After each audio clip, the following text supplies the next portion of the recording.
গতকাল রাতে বেশ দেরি হয়ে গেছিল। আমি বারান্দায় বসে তারা দেখছিলাম। ছেলে এসে পাশে বসল। মা, তুমি প্রায় এভাবে একা একা বসে থাকো কেন? ভালো লাগে। শান্তি পাই আমি বললাম। তুমি কি কখনো একা বোধ করো? তার প্রশ্নে আমি একটু ভাবলাম। হ্যাঁ, মাঝে মাঝে। তোর বাবা গেছে অনেক আগে।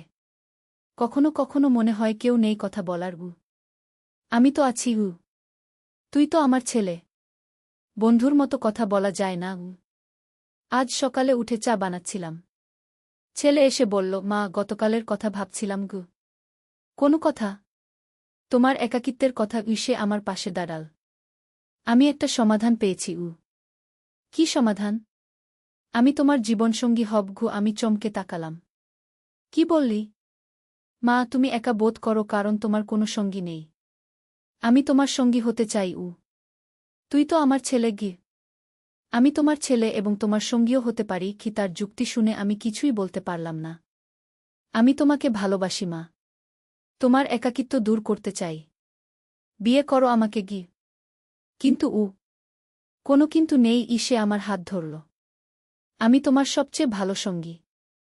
আমি তোমাকে চিনি, বুঝি। কি? চায়ের কেটলি থেকে ধোঁয়া বেরোচ্ছিল আর আমার চোখ জ্বালা করছিল। এই গল্পটি সম্পূর্ণ শুনলে আপনাদের পানি অটোমেটিক বের হয়ে যাবে, সো যত দ্রুত সম্ভব হাতের কাছে টিস্যু নিয়ে বসে পড়ো। বিছানার চাদর যেন নষ্ট না হয় সেটা সম্পূর্ণ খেয়াল রাখার অনুরোধ জানিয়ে গল্পটি এখন শুরু করব। তার আগে সর্বশেষ অনুরোধ, দয়া করে এমন পানি বের করার গল্প নিয়মিত শুনতে আমাদের চ্যানেলটি সকলেই সাবস্ক্রাইব করুন। ধন্যবাদ।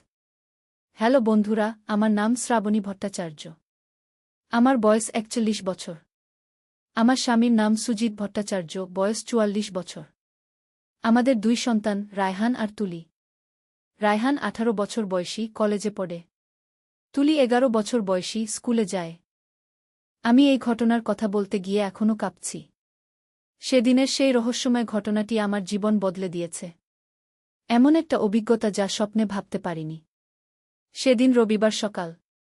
আমি রান্নাঘরে কাজ করছিলাম।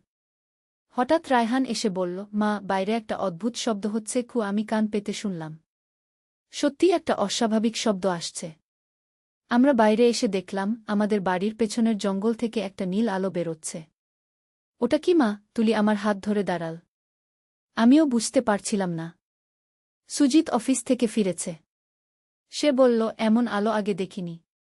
চলো কাছে গিয়ে দেখি। আমি ভয় পেলাম। না, যেও না। বিপদ হতে পারে। কিন্তু কৌতূহল আমাদের টানছিল। আমরা সবাই একসাথে জঙ্গলের দিকে এগিয়ে চললাম। যত কাছে যাচ্ছি আলোটা তত উজ্জ্বল হচ্ছে। একটা অদ্ভুত মিষ্টি গন্ধ পাচ্ছি। জঙ্গলে ঢুকে প্রায় ৫ মিনিট হাঁটার পর দেখলাম একটা পুরনো কুজো। কুজোর মুখ থেকে নীল আলো বেরোচ্ছে। এ তো আগে ছিল না, সুজিত বলল। এই জায়গায় কখনো কুজো দেখিনি। রায়হান কুজোর কাছে গেল। মা, এখানে একটা সিঁড়ি আছে। নিচে যাওয়া যায়। আমি তাড়াতাড়ি তাকে টেনে নিয়ে এলাম। না, নিচে যাবি না। কে জানে কি আছে। কিন্তু তুলি বলল, মা, আমি একটা কণ্ঠস্বর শুনতে পাচ্ছি। কেউ ডাকছে। আমরা সবাই কান পাতলাম। সত্যিই একটা মিষ্টি কণ্ঠস্বর ভেসে আসছে। সাহায্য চাই। সাহায্য চাই। কেউ আটকে আছে, সুজিত বলল। আমাদের সাহায্য করতে হবে। আমি রাজি হলাম না। না, এটা কোনো ফাঁদ হতে পারে। বাড়ি চলো। কিন্তু সেই কণ্ঠস্বর আবার ভেসে এলো। দয়া করে। আমি অনেক দিন আটকে আছি। সাহায্য করুন। এবার আমার মনও নরম হল। একজন মানুষ যদি সত্যিই বিপদে থাকে। রায়হান একটা দড়ি নিয়ে এসেছিল। মা, আমি নিচে যাব। তোমরা দড়ি ধরে রাখো। আমি চিন্তিত হলাম। কিন্তু সেই কণ্ঠস্বর ক্রমাগত সাহায্য চাইছে। আমরা রায়হানকে দড়ি দিয়ে কুজোতে নামালাম। নিচে নেমে সে চিৎকার করে বলল, মা, এখানে একটা বুড়ি আছে। খুব দুর্বল। কে সে? কি করে সেখানে পড়ল? আমি উপর থেকে জিজ্ঞাসা করলাম। রায়হান বলল, সে বলছে তার নাম কমলা। ২০ বছর আগে এখানে পড়েছে। ২০ বছর? এতদিন এখানে কিভাবে বেঁচে আছে? আমার মাথা ঘুরতে লাগল। তাড়াতাড়ি তাকে উপরে নিয়ে এসো। রায়হান বুড়িকে দড়ি দিয়ে বেঁধে উপরে তুল। আমরা সবাই মিলে তাকে টানলাম। একজন শীর্ণকায় বুড়ি। তার চোখ দুটো উজ্জ্বল নীল, ঠিক কুশোর আলোর মতো। ধন্যবাদ, সে কাপা কণ্ঠে বলল। আমি অনেকদিন এই মুক্তির অপেক্ষায় ছিলাম। কি তার পোশাক পুরনো কিন্তু ছেঁড়া নেই। কিভাবে সম্ভব? আমি তাকে জল দিলাম। সে পান করার পর বলল, তোমরা আমাকে উদ্ধার করেছ। এর বিনিময়ে তোমাদের একটা উপহার দেব। সে তার পকেট থেকে একটা ছোট নীল পাথর বের করল। এটা একটা ইচ্ছাপূরণকারী পাথর। যে এটা স্পর্শ করবে তার একটা ইচ্ছা পূরণ হবে। কিন্তু সাবধান, ইচ্ছাটা ভেবেচিন্তে করবে। তুলি হাত বাড়াল। আমি স্পর্শ করব। কিন্তু বুড়ি বলল, না, ছোটরা পারবে না। বড়দের ইচ্ছাই কেবল পূরণ হয়। সুজিত পাথরটা নীল। আমার ইচ্ছা, আমাদের পরিবার যেন সবসময় সুখে থাকে। পাথরটা উজ্জ্বল হয়ে উঠল। তারপর ধীরে ধীরে আলো নিভে গেল। বুড়ি হাসল। তোমার ইচ্ছা পূরণ হবে। কিন্তু একটা শর্ত আছে। এই পাথর কাউকে দেখাবে না। গোপন রাখবে। এই বলে সে আবার কুজোর দিকে হাঁটতে শুরু করল। তুমি কোথায় যাচ্ছ? আমি জিজ্ঞাসা করলাম। আমার কাজ শেষ। এবার আমি যাব। কুজোর কাছে গিয়ে সে ভেতরে ঝাঁপ দিল। আমরা দৌড়ে গিয়ে নিচে তাকালাম। কিন্তু কিছুই দেখলাম না। কুজোর তলা দেখা যাচ্ছে না। শুধু গভীর অন্ধকার। মা, বুড়ি কোথায় গেল? তুলি আমার হাত টানল। আমিও বুঝতে পারছিলাম না। মানুষ কিভাবে এভাবে অদৃশ্য হয়? হঠাৎ কুজোর আলো নিভে গেল। চারদিক স্বাভাবিক হয়ে এলো। মনে হচ্ছে কিছুই হয়নি। কিন্তু সুজিতের হাতে পাথরটা আছে। বাড়ি ফিরে আমরা সেই রহস্যময় ঘটনার কথা ভাবছিলাম। এটা কি স্বপ্ন ছিল নাকি বাস্তব? কিন্তু পাথরটা তো আছে। পরের দিন থেকে আমাদের জীবনে অদ্ভুত পরিবর্তন আসতে শুরু করল। সুজিতের অফিসে প্রমোশন হল। রায়হানের পরীক্ষার ফলাফল খুব ভালো এলো। তুলি স্কুলে প্রথম হল। আমার মনে হতে লাগল, সত্যিই পাথরের জাদু কাজ করছে। আমাদের পরিবার সুখী হচ্ছে। কিন্তু একদিন রায়হান বলল, মা, আমি সেই কুশোর কাছে আবার যেতে চাই। আমি মানা করলাম। না, আর যাবে না ওখানে। কিন্তু কেন মা? আমার কৌতূহল হচ্ছে। বুড়িকে ছিল? কিভাবে ২০ বছর কুজোতে বেঁচে রইল? আমিও এই প্রশ্নগুলো নিয়ে ভাবছিলাম। একদিন সন্ধ্যায় আমি একাই কুজোর কাছে গেলাম। কিন্তু অবাক হয়ে দেখলাম কোনো কুজো নেই। জায়গাটা সমতল। এটা কিভাবে সম্ভব? আমি চারদিক দেখলাম। কিন্তু কুশোর কোনো চিহ্নই নেই। মনে হচ্ছে এখানে কখনো কুজো ছিলই না। আমি দৌড়ে বাড়ি গেলাম। সুজিতকে বললাম। সে বলল, হয়তো আমরা ভুল জায়গায় এসেছি। কিন্তু আমি নিশ্চিত এই জায়গাতেই কুজো ছিল। পরের দিন আমরা সবাই মিলে আবার গেলাম। সত্যিই কোনো কুজো নেই। রায়হান বলল, মা, তাহলে ওই বুড়িকে ছিল? আমরা কাকে উদ্ধার করেছি? এই প্রশ্নের কোনো উত্তর আমাদের কাছে নেই। কিন্তু পাথরটা এখনও সুজিতের কাছে আছে। আর আমাদের জীবনে ভালো ঘটনা ঘটতেই থাকে। কয়েক মাস পর আমাদের পাশের বাড়ির বুড়ো কাকা এলেন। তিনি বললেন, তোমাদের বাড়ির পেছনে যে জায়গায় তোমরা যাও, ওখানে নাকি ৫০ বছর আগে একটা কুজো ছিল। সত্যি? আমি উৎসুক হলাম। হ্যাঁ, তখন এক বুড়ি ওই কুজোতে পড়ে মরেছিল। তার নাম কমলা ছিল। লোকে বলে তার আত্মা এখনও ওখানে ঘোরে। আমার মাথা ঝিমঝিম করতে লাগল। তাহলে আমরা কি একটা আত্মার সাথে কথা বলেছিলাম? যে বুড়িকে আমরা উদ্ধার করেছি সে কি ভূত ছিল? রাতে আমার ঘুম এলো না। ভাবতে লাগলাম, আমরা কি ভুল করেছি? ভূতের দেওয়া পাথর দিয়ে ইচ্ছা পূরণ করা কি ঠিক? পরের দিন সকালে আমি দেখলাম সুজিতের হাত থেকে পাথরটা অদৃশ্য হয়ে গেছে। সে বলল, গতকাল রাতে পাথরটা আলো হয়ে উঠেছিল। তারপর হাওয়ায় মিশে গেছে। তাহলে কি আমাদের ইচ্ছা আর পূরণ হবে না? তুলি জিজ্ঞাসা করল। আমি বুঝলাম, আমাদের ইচ্ছা ইতিমধ্যে পূরণ হয়েছে। আমাদের পরিবার সুখী। সবার জীবনে ভালো ঘটনা ঘটেছে। এখন পাথরের প্রয়োজন নেই।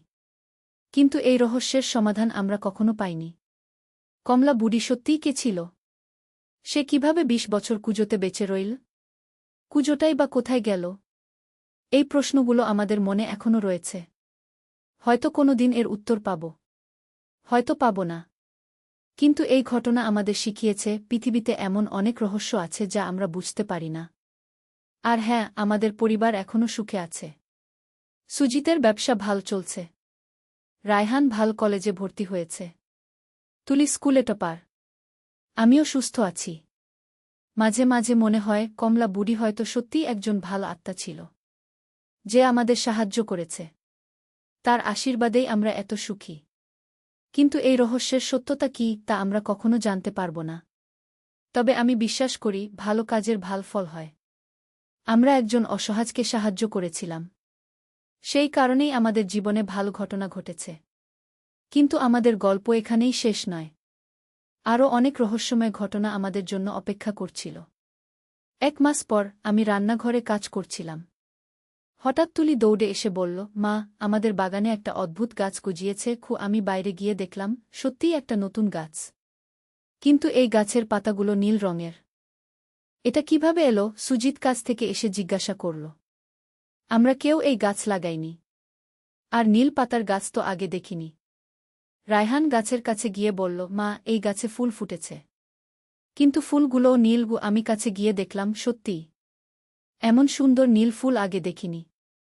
এই গাছ থেকে একটা মিষ্টি গন্ধ আসছে, তুলি বলল। আমিও গন্ধটা পেলাম। ঠিক সেই দিনের মতো যেদিন আমরা কুজো দেখেছিলাম। সেই রাতে আমার স্বপ্ন হল। কমলা বুড়ি আমার স্বপ্নে এসে বলল, শ্রাবণী, তোমাদের আরও একটা উপহার দিয়েছি। এই গাছের ফুল দিয়ে চা বানিয়ে খেলে যে কোনো রোগ সেরে যাবে। কিন্তু কেন আমাদের এত সাহায্য করছ? আমি স্বপ্নে জিজ্ঞাসা করলাম। কমলা বুড়ি হেসে বলল, কারণ তোমরা আমাকে মুক্তি দিয়েছ। 50 বছর আমি সেই কুজোতে বন্দী ছিলাম। কেন বন্দী ছিলে? আমি আরও জানতে চাইলাম। সে বলল, অনেক বছর আগে আমি এক দুষ্ট জাদুকরের কাছে শিক্ষা নিয়েছিলাম। কিন্তু পরে বুঝেছিলাম সে মন্দ কাজে জাদু ব্যবহার করে। আমি তার বিরোধিতা করেছিলাম। তারপর আমি আগ্রহ নিয়ে শুনছিলাম। জাদুকর রেগে গিয়ে আমাকে অভিশাপ দিয়েছিল। বলেছিল আমি সেই কুজোতে বন্দী থাকব যতক্ষণ না কেউ নিঃস্বার্থভাবে আমাকে সাহায্য করে। কমলা বুড়ি দীর্ঘশ্বাস ফেল। আমরা তো শুধু সাহায্য করেছি। এত বড় উপকার কেন? আমি বললাম। তোমরা বিনিময়ে কিছু না চেয়েই সাহায্য করেছ। এমন মানুষ খুব কম। তাই তোমাদের পরিবারের উপর আমার আশীর্বাদ থাকবে। সকালে ঘুম ভেঙে আমি সুজিতকে স্বপ্নের কথা বললাম। সে বলল, চলো পরীক্ষা করে দেখি। আমার মাথাব্যথা কয়েকদিন ধরে হচ্ছে। আমরা নীল ফুল তুলে চা বানালাম।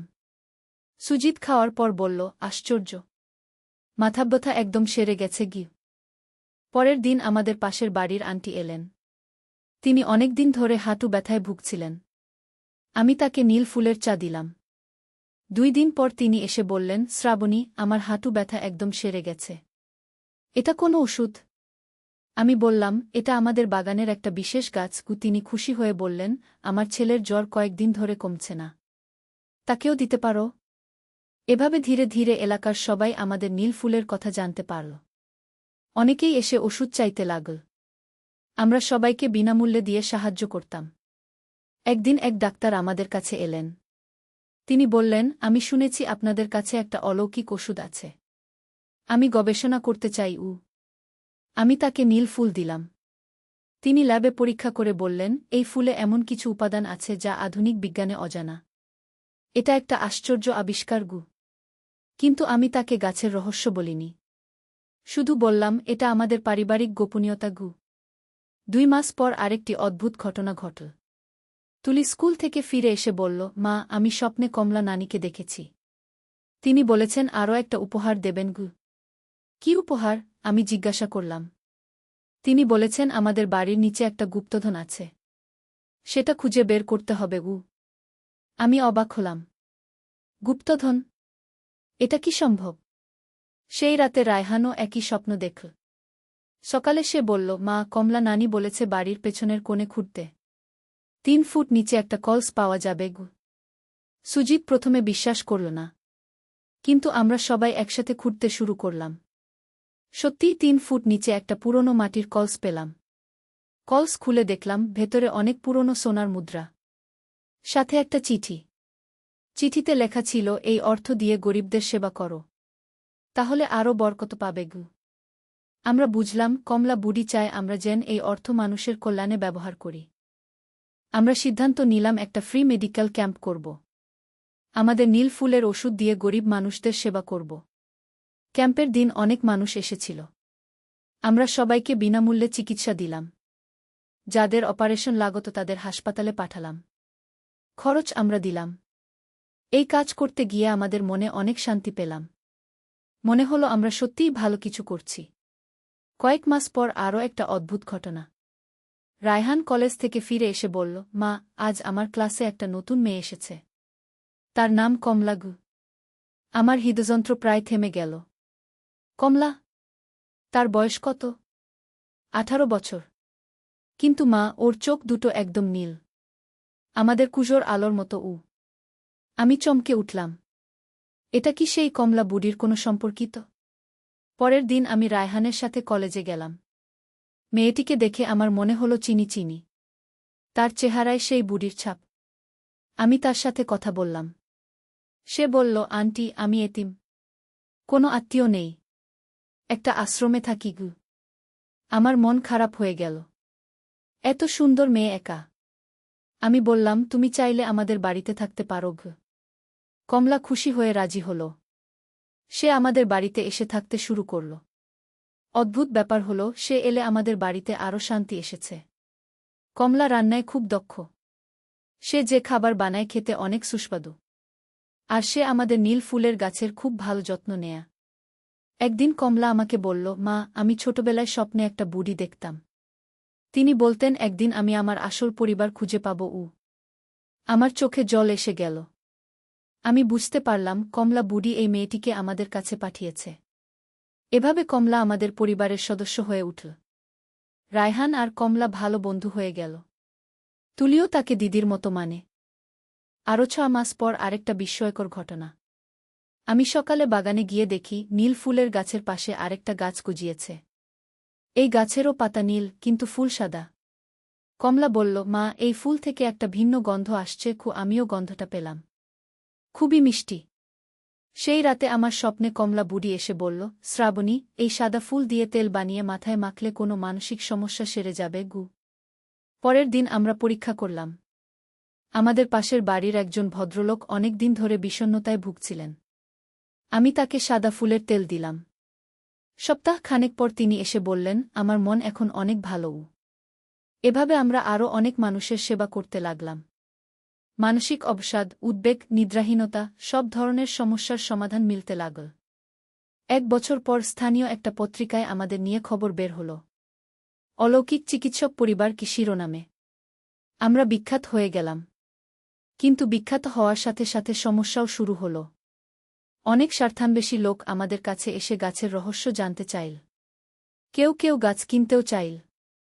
আমি সবাইকে ফিরিয়ে দিলাম। কারণ আমি জানি এই গাছ বিক্রি করার জন্য নয়। এটা মানুষের সেবার জন্য। একদিন একজন বিদেশি বিজ্ঞানী এলেন। তিনি বললেন, আমি এই গাছের উপর গবেষণা করতে চাই। আপনাদের অনেক অর্থ দেব গো। আমি তাকেও না বললাম। কমলা আমাকে সমর্থন করল। সে বলল, মা ঠিক বলেছেন। এই গাছ শুধু সেবার জন্য।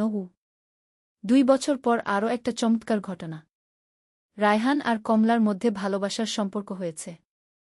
তারা দুজনেই আমাদের কাছে এসে বিয়ের অনুমতি চাইল। আমি খুব খুশি হলাম। কমলা আমাদের পরিবারেরই মেয়ে। আমার কোনো আপত্তি নেই। বিয়ের দিন একটা আশ্চর্য ঘটনা ঘটল। বিয়ের মণ্ডপে হঠাৎ একটা উজ্জ্বল আলো দেখা গেল। আলোর মধ্যে কমলা বুড়ির মূর্তি ভেসে উঠল। সবাই অবাক হয়ে দেখল। কমলা বুড়ি হাসছে। তার চোখে আনন্দের অশ্রু। তিনি আশীর্বাদের হাত তুলে ধীরে ধীরে অদৃশ্য হয়ে গেলেন। কমলা মেয়েটি কাঁদতে লাগল। সে বলল, আমি জানি উনি কে। আমার স্বপ্নের সেই বুড়ি। আমার আসল দাদি। আমি বুঝতে পারলাম কমলা বুড়ি তার নিজের নাতনিকেই আমাদের কাছে পাঠিয়েছিল। বিয়ের পর রায়হান আর কমলা আমাদের সাথেই থাকল। তারা দুজনেই মানুষের সেবায় নিয়োজিত থাকল। আরও 1 বছর পর তুলিও বড় হয়ে গেল। সে মেডিকেল কলেজে ভর্তি হল। বলল, মা, আমি ডাক্তার হয়ে আরও বেশি মানুষের সেবা করব গো। এরপর আরও অনেক বছর কেটে গেল। আমাদের পরিবার সুখে শান্তিতে থাকল। আমাদের নীল ফুলের খ্যাতি সারা দেশে ছড়িয়ে গেল। কিন্তু আমরা কখনো এই রহস্যের গোপনীয়তা ভাঙিনি। শুধু মানুষের সেবা করে গেলাম। 1 দশক পর আমার বয়স 50 ছাড়িয়ে গেছে। একদিন রাতে আমার স্বপ্নে কমলা বুড়ি এলো। এবার তার চেহারায় পরম শান্তি। সে বলল, শ্রাবণী, তোমরা আমার প্রত্যাশার চেয়ে অনেক বেশি করেছ। আমি এখন সম্পূর্ণ মুক্ত। স্বর্গে যাব উ। আমাদের ছেড়ে চলে যাবে? আমি জিজ্ঞাসা করলাম। আমার সাহায্যের আর প্রয়োজন নেই। তোমরা এখন নিজেরাই মানুষের সেবা করতে পারো। আমার আশীর্বাদ সব সময় তোমাদের সাথে থাকবে উ। নীল ফুলের গাছগুলো থাকবে? আমি চিন্তিতভাবে জিজ্ঞাসা করলাম। হ্যাঁ, থাকবে। যতদিন তোমরা নিঃস্বার্থভাবে সেবা করবে ততদিন গাছগুলো থাকবে গ। পরের দিন সকালে আমি বাগানে গিয়ে দেখলাম নীল ফুলের গাছের পাশে একটা ছোট পাথরের মূর্তি। কমলা বুড়ির মূর্তি। তার মুখে শান্ত হাসি। আমি বুঝলাম তিনি এভাবেই আমাদের সাথে থাকবেন। আমাদের পথ দেখাবেন। আজ আমার বয়স ৫৫। রায়হান আর কমলার দুটো সন্তান হয়েছে। তুলি ডাক্তার হয়েছে। আমাদের পরিবার আরও বড় হয়েছে। আমরা এখনও মানুষের সেবা করে যাচ্ছি। আমাদের ছোট হাসপাতাল হয়েছে। বিনামূল্যে চিকিৎসা দিই। নীল ফুলের ওষুধ দিয়ে অনেকের জীবন বাঁচিয়েছি। এই গল্প শুনে হয়তো অনেকে বিশ্বাস করবে না। কিন্তু আমি জানি এসব সত্যি। আমি নিজে দেখেছি, অনুভব করেছি। জীবনে এমন অনেক রহস্য আছে যা আমরা বুঝতে পারি না। কিন্তু যদি আমরা ভালো কাজ করি, নিঃস্বার্থভাবে মানুষের সেবা করি, তাহলে জীবন আমাদের অনেক উপহার দেয়া। আমাদের গল্প এখানেই শেষ। কিন্তু আমাদের সেবার কাজ চলতেই থাকবে। যতদিন বেঁচে থাকব, মানুষের উপকার করে যাব। এই গল্প থেকে যদি কেউ শিক্ষা নেয়, তাহলে আমার কষ্ট সার্থক হবে। মানুষকে সাহায্য করুন, নিঃস্বার্থ থাকুন। জীবন আপনাকেও অনেক সুন্দর উপহার দেবে। ধন্যবাদ সবাইকে আমার এই দীর্ঘ গল্প শোনার জন্য। আশা করি ভাল লেগেছে। পূজার দিন ছেলে আমাকে মন্দিরে নিয়ে গেল। প্রসাদ নিয়ে বাড়ি ফেরার পথে হঠাৎ সে থেমে গেল। একটা ফুলের দোকান থেকে একগোছা জুঁই কিনল। বলল, মা, তোমার চুলে দেব। আমি বললাম, এত রাতে কেন? সে আমার চুল ছেড়ে দিয়ে ফুল গুছতে গুছতে বলল, কারণ তুমি আমার দেবী। পাশ দিয়ে যাওয়া মানুষগুলো আমাদের দেখছিল। একজন বৃদ্ধ মহিলা হাসতে হাসতে বলল, কি সুন্দর জুটি। ছেলে কানে কানে বলল, মা, উনি ভুল বলেননি। বাড়ি পৌঁছে ছাদে উঠলাম। চাঁদের আলোতে সে আমার সামনে হাঁটু গেড়ে বসে বলল, মা, আমি তোমাকে বিয়ে করার জন্যই এই পৃথিবীতে জন্মেছি। ঈশ্বরের কাছে প্রার্থনা করেছি আজ, যেন তুমি আমার প্রস্তাব রাজি হও। জুঁই ফুলের গন্ধে আমার মাথা ঘুরছিল। তার চোখে যে দৃঢ়তা দেখলাম, তাতে মনে হল সে সত্যিই বিশ্বাস করে এই কথা। প্রসাদের পোটলা আমার হাতে ছিল, কিন্তু মন কোথায় যেন হারিয়ে গেল উ। এই গল্পটি সম্পূর্ণ শুনলে আপনাদের পানি অটোমেটিক বের হয়ে যাবে, সো যত দ্রুত সম্ভব হাতের কাছে টিস্যু নিয়ে বসে পড়ো। বিছানার চাদর যেন নষ্ট না হয় সেটা সম্পূর্ণ খেয়াল রাখার অনুরোধ জানিয়ে গল্পটি এখন শুরু করব। তার আগে সর্বশেষ অনুরোধ, দয়া করে এমন পানি বের করার গল্প নিয়মিত শুনতে আমাদের চ্যানেলটি সকলেই সাবস্ক্রাইব করুন। ধন্যবাদ। হ্যালো বন্ধুরা, আমার নাম মাধুরী দাস। আমার বয়স ৪০ বছর। আমার স্বামীর নাম প্রদীপ দাস, বয়স ৪৩ বছর। আমাদের ২ সন্তান, রাহুল আর পায়েল। রাহুল ১৮ বছর বয়সী, কলেজে পড়ে। পায়েল ১৩ বছর বয়সী, স্কুলে যায়। আজ আমি যে গল্পটা বলতে যাচ্ছি সেটা আমার জীবনের সবচেয়ে রহস্যজনক এবং অদ্ভুত অভিজ্ঞতা। এই ঘটনা ঘটেছিল গত বছর শীতকালে। আমার ছেলে রাহুল তখন কলেজে ফার্স্ট ইয়ারে পড়ত। সেদিন দুর্গাপূজার অষ্টমী। আমরা সবাই মিলে পাড়ার পূজা মণ্ডপে গিয়েছিলাম। রাহুল আমাকে বলল, মা, আজ আমি তোমাকে একটা বিশেষ জায়গায় নিয়ে যেতে চাই। আমি অবাক হয়ে জিজ্ঞাসা করলাম, কোথায়? সে রহস্যের হাসি দিয়ে বলল, গেলেই জানতে পারবে গু। প্রদীপ তখন মেয়েকে নিয়ে বাড়ি চলে গেল। রাহুল আমার হাত ধরে নিয়ে চলল অন্যদিকে। আমি বললাম, রাহুল, এত রাতে কোথায় যাচ্ছিস? কিন্তু সে শুধু হেসে বলল, মা, তুমি আমাকে বিশ্বাস করো। হাঁটতে হাঁটতে আমরা একটা পুরানো মন্দিরের সামনে পৌঁছালাম। মন্দিরটা ছিল শহরের একেবারে প্রান্তে। চারদিকে গাছপালা আর নিস্তব্ধ। আমি ভয় পেয়ে গেলাম। কি ধরনের বিপদ? রাহুল আমার হাত শক্ত করে ধরে বলল, মা, আমি জানি না। কিন্তু আমি প্রতিদিন তোমার জন্য প্রার্থনা করছি। আর দেবী মা আমাকে বলেছেন যে আগামী পূর্ণিমার রাতে তোমাকে বিশেষ যত্ন নিতে হবে গু। আমার মনে হাজারো প্রশ্ন খেলা করছিল। কিন্তু রাহুলের চোখে যে দৃঢ় বিশ্বাস দেখলাম, তাতে মনে হল সে সত্যিই কিছু একটা জানে। মা, চলো আজ আমরা একসাথে মায়ের কাছে প্রার্থনা করি। রাহুল আমার হাত ধরে মন্দিরের ভেতরে নিয়ে গেল। মন্দিরের ভেতরে একটা ছোট্ট দেবী মূর্তি ছিল। সামনে কয়েকটা প্রদীপ জ্বলছিল। রাহুল আমার পাশে বসে প্রার্থনা করতে লাগল। আমিও তার সাথে প্রার্থনা করলাম। প্রার্থনা শেষে রাহুল বলল, মা, এখন আমরা বাড়ি যাই। কিন্তু মনে রেখো, আগামী পূর্ণিমার রাত পর্যন্ত তুমি খুব সাবধানে থাকবে। কোথাও একা যাবে না গি। বাড়ি ফেরার পথে আমার মন অস্থির হয়ে উঠল। রাহুলের কথাগুলো আমার মাথায় ঘুরপাক খাচ্ছিল। সে কি জানে যা আমি জানি না? পরের দিন সকালে প্রদীপ অফিস চলে গেল। পায়েল স্কুল গেল। রাহুল কলেজ যাওয়ার আগে আমাকে বলল, মা, আজ তুমি কোথাও বের হবে না, বাড়িতেই থাকবে গি। আমি অবাক হয়ে বললাম, কেন? রাহুল গম্ভীর মুখে বলল, মা, আমার মন বলছে আজ তোমার জন্য ভালো দিন নয়। তুমি দয়া করে বাড়িতেই থাকো গু। রাহুল চলে যাওয়ার পর আমি একা একা ভাবতে লাগলাম, আমার ছেলে কি সত্যিই ভবিষ্যৎ দেখতে পায়, নাকি এসব তার কল্পনা? দুপুরের দিকে আমার বান্ধবী সুমিত্রা ফোন করল। মাধুরী, চলো আজ বাজারে যাই। অনেকদিন একসাথে বের হইনি গো। আমি রাহুলের কথা মনে করে বললাম, না সুমিত্রা, আজ আমি বাড়িতে থাকব গো। সুমিত্রা অবাক হয়ে বলল, কেন? তুমি তো রোজ বাজারে যাও। আমি মিথ্যা বললাম, আজ খুব মাথা ব্যথা। দিনটা কেটে গেল। বিকেলে রাহুল কলেজ থেকে ফিরে এসে আমাকে দেখেই খুশি হয়ে বলল, মা, তুমি বাড়িতেই ছিলে তো? আমি বললাম, হ্যাঁ গু। রাহুল স্বস্তির নিঃশ্বাস ফেলে বলল, খুব ভালো। আজ একটা বড় দুর্ঘটনা এড়িয়ে গেছে কু। আমি জিজ্ঞাসা করলাম, কি দুর্ঘটনা? রাহুল বলল, আজ দুপুরে শহরের মেইন রোডে একটা ভয়াবহ বাস দুর্ঘটনা হয়েছে। ৩ জন মারা গেছে। আর যেই সময়টায় দুর্ঘটনা হয়েছে ঠিক সেই সময় তুমি যদি বাজারে যেতে তাহলে গু। আমার গায়ে কাঁটা দিয়ে উঠল। রাহুল কি করে জানল যে আমি আজ বাজারে যেতে চেয়েছিলাম? মা, আমি তোমাকে আগেই বলেছি। দেবী মা আমাকে সব জানিয়ে দেন। তুমি আমার কথা মেনে চললে তোমার কোনো ক্ষতি হবে না গি। সেদিন রাতে খাওয়ার সময় প্রদীপ বলল, মাধুরী, আজ অফিসে শুনলাম যে মেইন রোডে বড় দুর্ঘটনা হয়েছে। ভাগ্যিস তুমি আজ বাজারে যাওনি গু। রাহুল আমার দিকে মানে ভরা চোখে তাকাল। আমি বুঝতে পারছিলাম যে আমার ছেলের মধ্যে সত্যিই কিছু অস্বাভাবিক ক্ষমতা আছে। পরের কয়েকদিন রাহুল আমার প্রতিটি পদক্ষেপের ব্যাপারে সতর্ক থাকল। প্রতিদিন সকালে বের হওয়ার আগে আমাকে বলল, কোনো দিকে যাব না, কোনো রাস্তা ব্যবহার করব না। একদিন আমি রাহুলকে জিজ্ঞাসা করলাম, তুই কি করে এসব জানিস? রাহুল গম্ভীর হয়ে বলল, মা, ছোটবেলা থেকেই আমি অদ্ভুত স্বপ্ন দেখি। প্রথমে মনে করতাম এগুলো শুধু স্বপ্ন।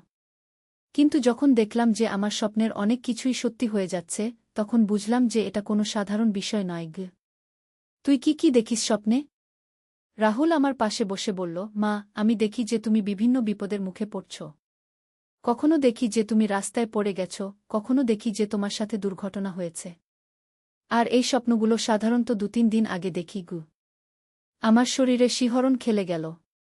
তাহলে তুই প্রতিদিন আমার জন্য চিন্তায় থাকিস?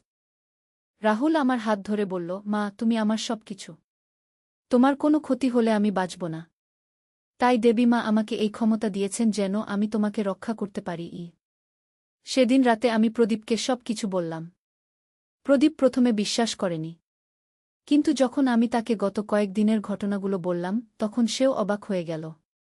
মাধুরী, রাহুল সত্যিই অস্বাভাবিক কিছু দেখতে পায় বলে মনে হচ্ছে। আমরা তার কথা মেনে চলব গো। এভাবে কয়েকদিন কেটে গেল। অবশেষে পূর্ণিমার রাত এল। রাহুল সেদিন বিশেষভাবে উদ্বিগ্ন ছিল। মা, আজকের রাতটা খুব গুরুত্বপূর্ণ। আজ তোমাকে আমার কাছ থেকে এক মুহূর্ত দূরে যেতে দেব না গি। রাতে খাওয়ার পর আমরা সবাই বসে টিভি দেখছিলাম। হঠাৎ করে রাহুল উঠে দাঁড়িয়ে বলল, মা, উঠো। আমাদের ছাদে যেতে হবে। এখন? এত রাতে কেন? রাহুল আমার হাত ধরে বলল, মা, দয়া করে আমাকে বিশ্বাস করো। আজ রাতে তোমার জীবনের সবচেয়ে বড় বিপদ আসতে পারে। কিন্তু যদি আমি সঠিক সময়ে সঠিক জায়গায় তোমাকে রাখতে পারি, তাহলে সব ঠিক হয়ে যাবে গু। আমি রাহুলের সাথে ছাদে উঠলাম। পূর্ণিমার চাঁদ আকাশে উজ্জ্বল হয়ে জ্বলছিল। রাহুল আমাকে নিয়ে ছাদের একটা কোণে বসল। মা, আজ রাতে আমরা এখানেই থাকব, যতক্ষণ না রাত শেষ হয় গ। আমি অবাক হয়ে বললাম, কিন্তু কেন? রাহুল আকাশের দিকে তাকিয়ে বলল, মা, আজ রাতে যদি তুমি বাড়ির ভেতরে থাকতে, তাহলে একটা বড় দুর্ঘটনা হতো। রাত ২টার সময় হঠাৎ করে একটা কাঁপুনি অনুভব করলাম। মনে হলো যেন পুরো বাড়িটা কেঁপে উঠল। রাহুল তৎক্ষণাৎ আমাকে শক্ত করে জড়িয়ে ধরল। মা, ভয় পেও না। এটা প্রাকৃতিক। কয়েক সেকেন্ড পর আবার একটা কাঁপুনি এলো। এবার আরও জোরে। আমি বুঝতে পারলাম যে এটা ভূমিকম্প। রাহুল, ভূমিকম্প? আমাদের নিচে যেতে হবে গু। কিন্তু রাহুল আমাকে আরও জোরে ধরে রাখল। না মা, আমরা এখানেই থাকব। বাড়ির ভেতরে গেলে বিপদ গু। ভূমিকম্প প্রায় 10 মিনিট চলেছিল। এরপর সব শান্ত হয়ে গেল। আমরা নিচে নেমে দেখলাম যে আমাদের বাড়ির কোনো ক্ষতি হয়নি। কিন্তু পাশের বাড়ির একটা দেয়াল ভেঙে গেছে। প্রদীপ আর পায়েল ভয় পেয়ে গিয়েছিল। কিন্তু তারা নিরাপদে ছিল। মা, রাহুল আমার কাছে এসে বলল, দেখেছ? যদি আমরা বাড়ির ভেতরে থাকতাম তাহলে হয়তো আমাদের ক্ষতি হতো। দেবীমা আমাকে আগেই জানিয়ে দিয়েছিলেন গু। সেই রাতের পর থেকে আমি রাহুলের উপর সম্পূর্ণ আস্থা রাখতে শুরু করলাম। সে সত্যিই আমার রক্ষক। এরপর থেকে রাহুল আমার প্রতিটি বিপদ থেকে আমাকে রক্ষা করেছে। কখনো বলেছে কোনো রাস্তা দিয়ে যেতে, কখনো বলেছে বাড়িতে থাকতে। একদিন আমি রাহুলকে জিজ্ঞাসা করলাম, তুই কি সত্যিই মনে করিস যে তুই আমাকে রক্ষা করার জন্যই জন্মেছিস? রাহুল মাথা নেড়ে বলল, মা, এটা আমার দৃঢ় বিশ্বাস। তুমি আমার মা, আর আমি তোমার রক্ষক। এটাই আমাদের নিয়তি গু। আজ পর্যন্ত রাহুল আমার যত্ন নিয়ে চলেছে। সে এখনও প্রতিদিন মন্দিরে গিয়ে আমার জন্য প্রার্থনা করে। আর আমিও প্রতিদিন ঈশ্বরের কাছে কৃতজ্ঞতা জানাই যে তিনি আমাকে এমন একটি সন্তান দিয়েছেন। রাহুলের এই অস্বাভাবিক ক্ষমতার কথা আমরা আর কাউকে বলিনি। শুধু আমাদের পরিবারের মধ্যেই সীমাবদ্ধ রেখেছি। কারণ মানুষ হয়তো বিশ্বাস করবে না। কিন্তু আমি জানি যে আমার ছেলে রাহুল একটি বিশেষ উপহার নিয়ে জন্মেছে। সে আমার জীবনের সবচেয়ে বড় আশীর্বাদ। তার ভালোবাসা আর যত্নের কারণেই আজ আমি নিরাপদে আছি। প্রতিদিন যখন রাহুল আমাকে বলে, মা, আমি তোমাকে ভালোবাসি, তখন আমার মনে হয় যে পৃথিবীতে আমার চেয়ে ভাগ্যবান মা আর নেই। আর এই কারণেই রাহুল যখন সেদিন বলেছিল, আমি তোমাকে বিয়ে করার জন্যই জন্মেছি, তখন আসলে সে বোঝাতে চেয়েছিল যে সে আমার সাথে জীবনভর থেকে আমাকে রক্ষা করার অঙ্গীকার করেছে। একটি সন্তানের মায়ের প্রতি এর চেয়ে বড় ভালোবাসা আর কি হতে পারে? এই গল্প শুনে হয়তো অনেকে বিশ্বাস নাও করতে পারেন। কিন্তু যারা মা, তারা জানেন যে সন্তানের ভালোবাসা কতটা গভীর হতে পারে। আর কখনো কখনো এই ভালোবাসা এমন রূপ নেয় যা আমাদের সাধারণ বোঝাপড়ার বাইরে। আমার রাহুল আমার গর্ব, আমার ভালোবাসা, আর সবচেয়ে বড় কথা, আমার রক্ষক। আর আমি প্রতিদিন ঈশ্বরের কাছে প্রার্থনা করি যেন রাহুলের এই বিশেষ ক্ষমতা সবসময় আমাদের মঙ্গলের জন্যই ব্যবহৃত হয়। এই ছিল আমার জীবনের সবচেয়ে অবিশ্বাস্য কিন্তু সত্যি ঘটনা। কিন্তু গল্পটা এখানেই শেষ নয়। এরপর যা ঘটেছিল সেটা আরও রহস্যজনক। সেই ভূমিকম্পের ঘটনার প্রায় 1 মাস পর একদিন রাহুল কলেজ থেকে ফিরে এসে আমাকে বলল, মা, আজ আমার একটা অদ্ভুত স্বপ্ন দেখেছি। কি স্বপ্ন? আমি উৎসুক হয়ে জিজ্ঞাসা করলাম। রাহুল গম্ভীর মুখে বলল, মা, আমি দেখেছি যে আমাদের বাড়িতে একটা গোপন কক্ষ আছে। সেই কক্ষে পুরানো কিছু জিনিস লুকিয়ে রাখা আছে যেগুলো আমাদের পরিবারের ইতিহাসের সাথে জড়িত। আমি অবাক হয়ে বললাম, কোনো গোপন কক্ষ? আমি তো এই বাড়িতে 20 বছর ধরে আছি। রাহুল বলল, মা, স্বপ্নে দেখেছি যে আমাদের বাড়ির নিচতলার স্টোর রুমের দেয়ালের পেছনে একটা লুকানো দরজা আছে। সেই দরজার পেছনে একটা ছোট কক্ষ আছে। আমার কৌতূহল বেড়ে গেল। চলো দেখি। রাহুল আমাকে নিয়ে স্টোর রুমে গেল। সেখানে পুরানো আসবাবপত্র আর বাক্সপেটরা রাখা ছিল। রাহুল দেয়ালের দিকে তাকিয়ে বলল, মা, এই দেয়ালের পেছনে কি? আমি দেয়ালে হাত দিয়ে দেখলাম। সাধারণ দেয়ালই মনে হচ্ছিল। কিন্তু রাহুল একটা নির্দিষ্ট জায়গা চাপ দিল। হঠাৎ করে একটা ছোট অংশ ভেতরের দিকে ঢুকে গেল। এটা কি? আমি চিৎকার করে উঠলাম। রাহুল আরও জোরে চাপ দিল। একটা লুকানো দরজা খুলে গেল। ভেতরে একটা ছোট্ট কক্ষ দেখা গেল। আমরা টর্চ নিয়ে ভেতরে ঢুকলাম। কক্ষটা খুবই ছোট, প্রায় 4 ফুট বাই 6 ফুট। ভেতরে একটা পুরানো কাঠের বাক্স রাখা ছিল। রাহুল বাক্সটা খুলল। ভেতরে কিছু পুরানো কাগজপত্র, ছবি আর একটা ডায়েরি ছিল। আমি ডায়েরিটা হাতে নিয়ে দেখলাম। এটা ছিল আমার শ্বশুরমশাইয়ের লেখা। প্রদীপের বাবা মারা গিয়েছিলেন 10 বছর আগে। ডায়েরির প্রথম পাতায় লেখা ছিল, এই ডায়েরিতে আমাদের পরিবারের এক গোপন রহস্যের কথা লিখে রেখেছি। যদি কখনো আমাদের পরিবারের কেউ বিশেষ ক্ষমতার অধিকারী হয়ে জন্মায়, তাহলে সে এই ডায়েরি খুঁজে পাবে। আমার হৃদস্পন্দন বেড়ে গেল। রাহুল আমার কাঁধে হাত রেখে বলল, মা, মনে হচ্ছে দাদু আমার ব্যাপারেই লিখেছিলেন।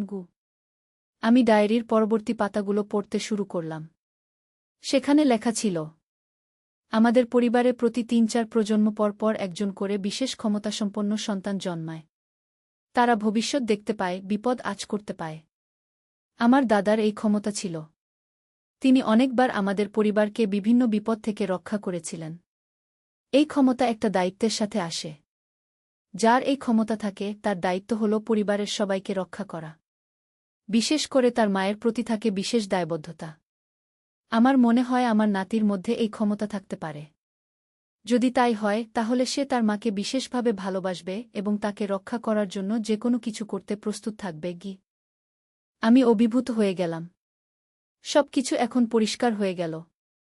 রাহুলের এই অস্বাভাবিক ক্ষমতা আসলে আমাদের পারিবারিক ঐতিহ্যের অংশ। আমি রাহুলের দিকে তাকিয়ে বললাম, তুই সত্যিই বিশেষ? রাহুল হেসে বলল, মা, এটা কোনো অহংকারের বিষয় নয়। এটা আমার দায়িত্ব। ডায়েরিতে আরও লেখা ছিল যে এই ক্ষমতা শুধু পরিবারের মধ্যেই গোপন রাখতে হবে। বাইরের মানুষ জানলে তারা হয়তো বিশ্বাস করবে না অথবা ভুল বুঝবে। সেদিন রাতে আমি প্রদীপকে সব কিছু বললাম। প্রদীপ তার বাবার ডায়েরি পড়ে অবাক হয়ে গেল। বাবা কখনো আমাকে এসব বলেননি, প্রদীপ বলল। হয়তো ভেবেছিলেন যে তোমার মধ্যে এই ক্ষমতা নেই। কিন্তু রাহুলের মধ্যে আছে। এরপর থেকে আমাদের পরিবারে রাহুলকে নিয়ে একটা ভিন্ন মনোভাব তৈরি হল। সে আর শুধু আমাদের ছেলে ছিল না, সে ছিল আমাদের রক্ষক। পায়েল প্রথমে বিশ্বাস করতে পারেনি। কিন্তু একদিন যখন রাহুল তাকে স্কুল থেকে দেরি করে বাড়ি আসতে বারণ করল, আর সেদিন তার ক্লাসের বাস অ্যাক্সিডেন্ট করল, তখন সেও বুঝতে পারল যে তার দাদাভাইয়ের মধ্যে সত্যিই বিশেষ কিছু আছে। একদিন পায়েল রাহুলকে জিজ্ঞাসা করল, দাদাভাই, তুমি কি আমার ভবিষ্যতও দেখতে পাও? রাহুল হেসে বলল, পায়েল, আমি শুধু বিপদের ব্যাপারে দেখতে পাই। তোমার ভবিষ্যৎ সুন্দর হবে এটা আমি নিশ্চিত করব। সময় কেটে গেল। রাহুল এখন কলেজের ৩য় বর্ষে পড়ে। তার এই বিশেষ ক্ষমতা আরও শক্তিশালী হয়েছে। এখন সে শুধু আমাদের পরিবারের সদস্যদের নয়, আশেপাশের মানুষদের বিপদও আগে থেকে টের পায়। একবার পাড়ার এক দাদুর বাড়িতে গিয়ে বলেছিল, দাদু, আজ আপনি ডাক্তারের কাছে যাবেন না? দাদু রাগ করে বলেছিলেন, কেন? রাহুল বলেছিল, আজ না গেলেই ভালো হবে। পরে জানা গেল যে সেদিন ডাক্তারের চেম্বারে একটা বড় সমস্যা হয়েছিল। এক রোগী হার্ট অ্যাটাক করে অজ্ঞান হয়ে পড়েছিল। চেম্বারে তখন অনেক হইচই হয়েছিল। আস্তে আস্তে পাড়ার মানুষরা রাহুলকে অন্যরকম চোখে দেখতে শুরু করল। কেউ কেউ তাকে কি ভবিষ্যৎদ্রষ্টা বলে ডাকত। কিন্তু রাহুল এসব নিয়ে মাথা ঘামাত না। তার একটাই লক্ষ্য, পরিবারের সবাইকে নিরাপদ রাখা।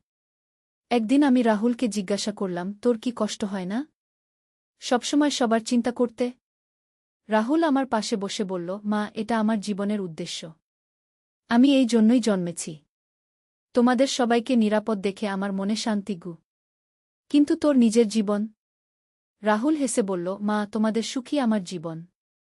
আর কিছু লাগে না।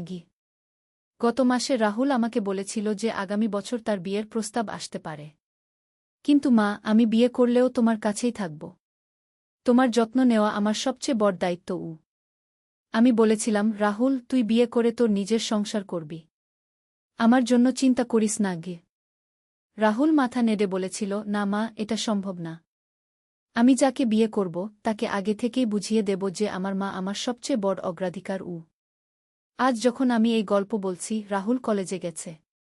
কিন্তু যাওয়ার আগে আমাকে বলে গেছে, মা, আজ তুমি বিকেল ৫টার আগে বাজার থেকে ফিরে আসবে। আমি জানি যে রাহুলের কথা মানলে আমার কোনো ক্ষতি হবে না। সে আমার দেবদূত, আমার রক্ষক। প্রতিদিন সকালে রাহুল আমাকে বলে, মা, ভালো থেকো। আর প্রতিদিন রাতে বলে, মা, আজও তুমি নিরাপদে আছো। এটাই আমার সবচেয়ে বড় খুশির বিষয়। এমন একটি সন্তান পেয়ে আমি নিজেকে পৃথিবীর সবচেয়ে ভাগ্যবান মা মনে করি। রাহুল শুধু আমার ছেলে নয়, সে আমার জীবনের অভিভাবক। আর এই কারণেই যখন সেই পূজার রাতে রাহুল বলেছিল, মা, আমি তোমাকে বিয়ে করার জন্যই জন্মেছি, তখন সে আসলে বোঝাতে চেয়েছিল যে সে আমার সাথে জীবনভর বাধা থাকার অঙ্গীকার করেছে, একজন রক্ষকের হিসেবে, একজন স্নেহশীল সন্তানের হিসেবে। এই গল্প আমার জীবনের সবচেয়ে অমূল্য অভিজ্ঞতা। আশা করি এই গল্প শুনে আপনারা বুঝতে পেরেছেন যে মায়ের প্রতি সন্তানের ভালোবাসা কতটা পবিত্র এবং গভীর হতে পারে। রাহুল আমার গর্ব, আমার আশীর্বাদ, আর আমার জীবনের সবচেয়ে বড় সম্পদ। আমি প্রতিদিন ঈশ্বরের কাছে কৃতজ্ঞতা জানাই এমন একটি অসাধারণ সন্তানের জন্য। সত্যের আলো। একটি ইসলামিক যুদ্ধের গল্প। প্রথম পর্ব, অন্ধকারের ছায়া। আন্দালুসিয়ার সুবজ পাহাড়ের কোলে, যেখানে জলপাই গাছের সারি আকাশের দিকে হাত বাড়িয়ে দাঁড়িয়ে আছে, সেখানেই ছিল ছোট্ট গ্রাম মারাকেশ। গ্রামটি ছিল শান্তি আর সম্প্রীতির এক অনন্য নিদর্শন। মুসলিম, খ্রিস্টান আর ইহুদি পরিবারগুলো একসাথে বসবাস করত, একে অপরের সুখ দুঃখে পাশে দাঁড়াত। গ্রামের মসজিদের ইমাম ছিলেন আবু ইউসুফ আল আন্দালুসি। তার বয়স ছিল 50-এর কোঠায়, কিন্তু চোখে ছিল তরুণের মতো উজ্জ্বলতা। দাড়িতে রূপালি সুতোর মতো সাদা চুল, কপালে সিজদার দাগ। তিনি শুধু একজন ধর্মীয় নেতাই ছিলেন না, ছিলেন গ্রামের সবার বিশ্বস্ত বন্ধু আর পরামর্শদাতা। আবু ইউসুফের ছিল 2 পুত্র। বড় ছেলে উমর, বয়স 25, দক্ষ তলবারবাজ আর ঘোড়সওয়ার। ছোট ছেলে আলী, মাত্র 18, কিন্তু কুরআন আর হাদিসে তার জ্ঞান ছিল অসাধারণ। 2 ভাইয়ের মধ্যে ছিল অটুট বন্ধন, একজন অন্যজনের জন্য প্রাণ দিতেও প্রস্তুত। একদিন সকালে, যখন ফজরের আজানের মধুর সুর গ্রামের বাতাসে ভেসে বেড়াচ্ছিল, তখনই এল সেই দুঃসংবাদ। গ্রামের প্রবেশপথে এসে হাজির হল এক আহত সৈনিক, তার গায়ে রক্তাক্ত কাপড়, চোখে আতঙ্ক। ইমাম সাহেব চিৎকার করে বলল সৈনিকটি, ক্রুসেডারদের বিশাল বাহিনী আসছে আমাদের দিকে। তারা সব মুসলিম গ্রাম জ্বালিয়ে দিচ্ছে, মানুষ হত্যা করছে। আমাদের প্রস্তুত হতে হবে। এই খবরে পুরো গ্রাম যেন স্তব্ধ হয়ে গেল। বাচ্চারা মায়ের আঁচলে মুখ লুকাল, বৃদ্ধরা চিন্তিত মুখে একে অপরের দিকে তাকাল। আবু ইউসুফ গভীর শ্বাস নিলেন। তিনি জানতেন এই দিন একদিন আসবে। তিনি মসজিদের মিনারে উঠে সবাইকে ডাকলেন। হে আমার প্রিয় গ্রামবাসী, তার কণ্ঠস্বর দৃঢ় অথচ শান্ত, আল্লাহ তায়ালা আমাদের পরীক্ষা করতে চান। আমরা মুসলমান, আমরা ভয় পাই না। কিন্তু আমরা রক্তপাতও চাই না। আমাদের প্রথমে চেষ্টা করতে হবে শান্তিপূর্ণ সমাধানের। দ্বিতীয় পর্ব, প্রস্তুতির দিনগুলো। পরের 3 দিন গ্রাম জুড়ে চল প্রস্তুতি। কিন্তু এটা ছিল শুধু যুদ্ধের প্রস্তুতি না, ছিল আত্মিক প্রস্তুতিও। আবু ইউসুফ প্রতিদিন ফজরের নামাজের পর বিশেষ দোয়া পড়াতেন। তিনি সবাইকে বললেন, যুদ্ধ করার আগে আমাদের নিজেদের সাথে যুদ্ধ করতে হবে। আমাদের অন্তরকে ভয়, রাগ আর প্রতিশোধের আগুন থেকে পরিষ্কার করতে হবে। উমর আর আলী 2 ভাই গ্রামের যুবকদের নিয়ে তলবার চালনা আর তীরন্দাজি অনুশীলন করত। কিন্তু প্রতিটি অনুশীলনের শুরুতে তারা দোয়া পড়ত। আল্লাহুম্মা আন্তা আজুদি ওয়া আন্তা নাসিরি, বিকা আজুলু ওয়া বিকা আসুলু ওয়া বিকা উকাতিলুগু। হে আল্লাহ, তুমিই আমার সহায়, তুমিই আমার সাহায্যকারী, তোমার সাহায্যেই আমি চলি, তোমার সাহায্যেই আমি আক্রমণ করি, তোমার সাহায্যেই আমি যুদ্ধ করি। একদিন সন্ধ্যায়, যখন সূর্য পশ্চিমের পাহাড়ের আড়ালে হারিয়ে যাচ্ছিল, আলী তার বাবার কাছে এল। আব্বা, আলী বলল, আমার ভয় লাগছে। ভয় লাগছে যে আমি যুদ্ধের সময় কাপুরুষতা করব। আবু ইউসুফ তার ছেলের কাঁধে হাত রাখলেন। বেটা, ভয় পাওয়া কোনো লজ্জার বিষয় না। রাসূল শাহ এরও সাহাবীরা যুদ্ধের আগে ভয় পেতেন। কিন্তু তারা জানতেন যে আল্লাহর রাস্তায় মৃত্যু হলে সেটা শহীদি। আর বেঁচে থাকলে সেটা আল্লাহর রহমত। কিন্তু আব্বা, যদি আমি মারা যাই? যদি আপনি মারা যান? আমাদের গ্রাম? আলী, জীবন আর মৃত্যু আল্লাহর হাতে। আমাদের কাজ হল সততা আর ন্যায়ের পথে চলা। বাকিটা আল্লাহর উপর ছেড়ে দেওয়া গে। তৃতীয় পর্ব, শত্রুদের আগমন। চতুর্থ দিনের সকালে, যখন এখনও ভোরের কুয়াশা গ্রামের উপর দিয়ে ভেসে বেড়াচ্ছিল, তখনই দেখা গেল দূরে ধুলোর ঝড়। ক্রুসেডারদের বিশাল বাহিনী এগিয়ে আসছিল গ্রামের দিকে। তাদের নেতা ছিল স্যার রিচার্ড ডি মন্টফোর্ট, একজন নির্দয় যোদ্ধা। তার চোখে ছিল ঘৃণার আগুন, হৃদয়ে প্রতিশোধের বিষ। সে অনেক মুসলিম গ্রাম ধ্বংস করেছিল, অনেক নিরপরাধ মানুষকে হত্যা করেছিল। আবু ইউসুফ সিদ্ধান্ত নিলেন প্রথমে শান্তিপূর্ণভাবে কথা বলার চেষ্টা করবেন। তিনি উমর আর আলীকে নিয়ে সাদা পতাকা হাতে এগিয়ে গেলেন শত্রুদের দিকে। আমি এই গ্রামের ইমাম আবু ইউসুফ, তিনি বললেন স্যার রিচার্ডের উদ্দেশ্যে। আমরা শান্তিপ্রিয় মানুষ। আমাদের গ্রামে খ্রিস্টান আর ইহুদি ভাইজেরাও আছেন। আমাদের সাথে যুদ্ধের কোনো প্রয়োজন নেই। স্যার রিচার্ড ঠান্ডা গলায় বলল, তোমরা সবাই মুসলমান। তোমাদের অস্তিত্বই একটা পাপ। হয় তোমরা খ্রিস্টান ধর্ম গ্রহণ কর, নয়তো মরার জন্য প্রস্তুত হও। আবু ইউসুফের চোখে দুঃখের ছায়া। আমাদের ধর্ম আমাদের শেখায় যে ধর্মে কোনো জবরদস্তি নেই। আমরা আপনাদের ধর্মকে সম্মান করি, আপনারাও আমাদের ধর্মকে সম্মান করুন। সম্মান? স্যার রিচার্ড হেসে উঠল। তোমাদের সাথে কোনো আলোচনা নেই। আত্মসমর্পণ কর, নয়তো তোমাদের গ্রাম জ্বালিয়ে দেব। আবু ইউসুফ বুঝলেন শান্তিপূর্ণ সমাধান সম্ভব নয়। তিনি দৃঢ় কণ্ঠে বললেন, তাহলে আমরা আমাদের ঘর, আমাদের পরিবার, আমাদের ধর্মকে রক্ষা করার জন্য যুদ্ধ করব। কিন্তু আল্লাহর রাস্তায়, ন্যায়ের রাস্তায়।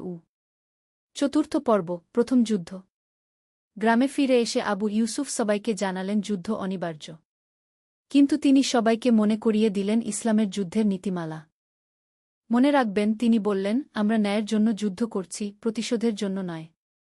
আমরা শুধু যোদ্ধাদের সাথে যুদ্ধ করব, নিরপরাধ মানুষদের ক্ষতি করব না। আমরা কোনো গির্জা বা উপাসনালয় ধ্বংস করব না। আমরা কোনো গাছ কাটব না, কোনো ফসল নষ্ট করব না। আমরা মুসলমান, আমাদের যুদ্ধেরও নীতি আছে। প্রথম আক্রমণ এল সকাল 10টার সময়। ক্রুসেডারদের ঘোড়সওয়ার বাহিনী এগিয়ে এল গ্রামের দিকে। কিন্তু গ্রামবাসীরা প্রস্তুত ছিল। উমর নেতৃত্ব দিল তীরন্দাজদের। তাদের তীর এত নিখুঁত ছিল যে শত্রুরা কাছাকাছি আসতে পারল না। আলী আর তার সঙ্গীরা গ্রামের প্রবেশপথ পাহারা দিল। যুদ্ধের প্রতিটি মুহূর্তে তারা আল্লাহু আকবার কি ধ্বনি দিত। এই তাকবীর তাদের সাহস দিত, তাদের মনে করিয়ে দিত যে তারা একা নয়, আল্লাহ তাদের সাথে। প্রথম দিনের যুদ্ধে শত্রুরা পিছু হটতে বাধ্য হল। কিন্তু আবু ইউসুফ জানতেন এটা শুধু শুরু। আরও কঠিন দিন আসছে। রাতে যখন সবাই ক্লান্ত, তখন আবু ইউসুফ মসজিদে বিশেষ নামাজের আয়োজন করলেন। তিনি কুরআনের সেই আয়াত পড়লেন, হে যারা ঈমান এনেছ, তোমরা যখন কোনো দলের মুখোমুখি হও, তখন অবিচল থাক এবং আল্লাহকে বেশি বেশি স্মরণ কর, যাতে তোমরা সফলকাম হতে পারো। সূরা আনফাল 4-5। পঞ্চম পর্ব, পরীক্ষার রাত। দ্বিতীয় দিনের রাতে ঘটল এক অপ্রত্যাশিত ঘটনা। ক্রুসেডার বাহিনীর একজন যুবক সৈনিক, নিকোলাস, লুকিয়ে এল গ্রামে। সে আহত ছিল, তার পা থেকে রক্ত ঝরছিল। আলী প্রথম তাকে দেখতে পেল। নিকোলাসকে দেখে আলীর প্রথম প্রবণতা ছিল তাকে বন্দী করা বা মেরে ফেলা। কিন্তু তার মনে পড়ল বাবার কথা, ইসলাম আহতদের সাহায্য করতে শেখায়। আলী নিকোলাসকে মসজিদে নিয়ে এল। আবু ইউসুফ তার ক্ষত পরিষ্কার করে পট্টি বাঁধলেন। কেন তুমি আমাদের সাহায্য করছ? নিকোলাস অবাক হয়ে জিজ্ঞেস করল। আমি তো তোমাদের শত্রু।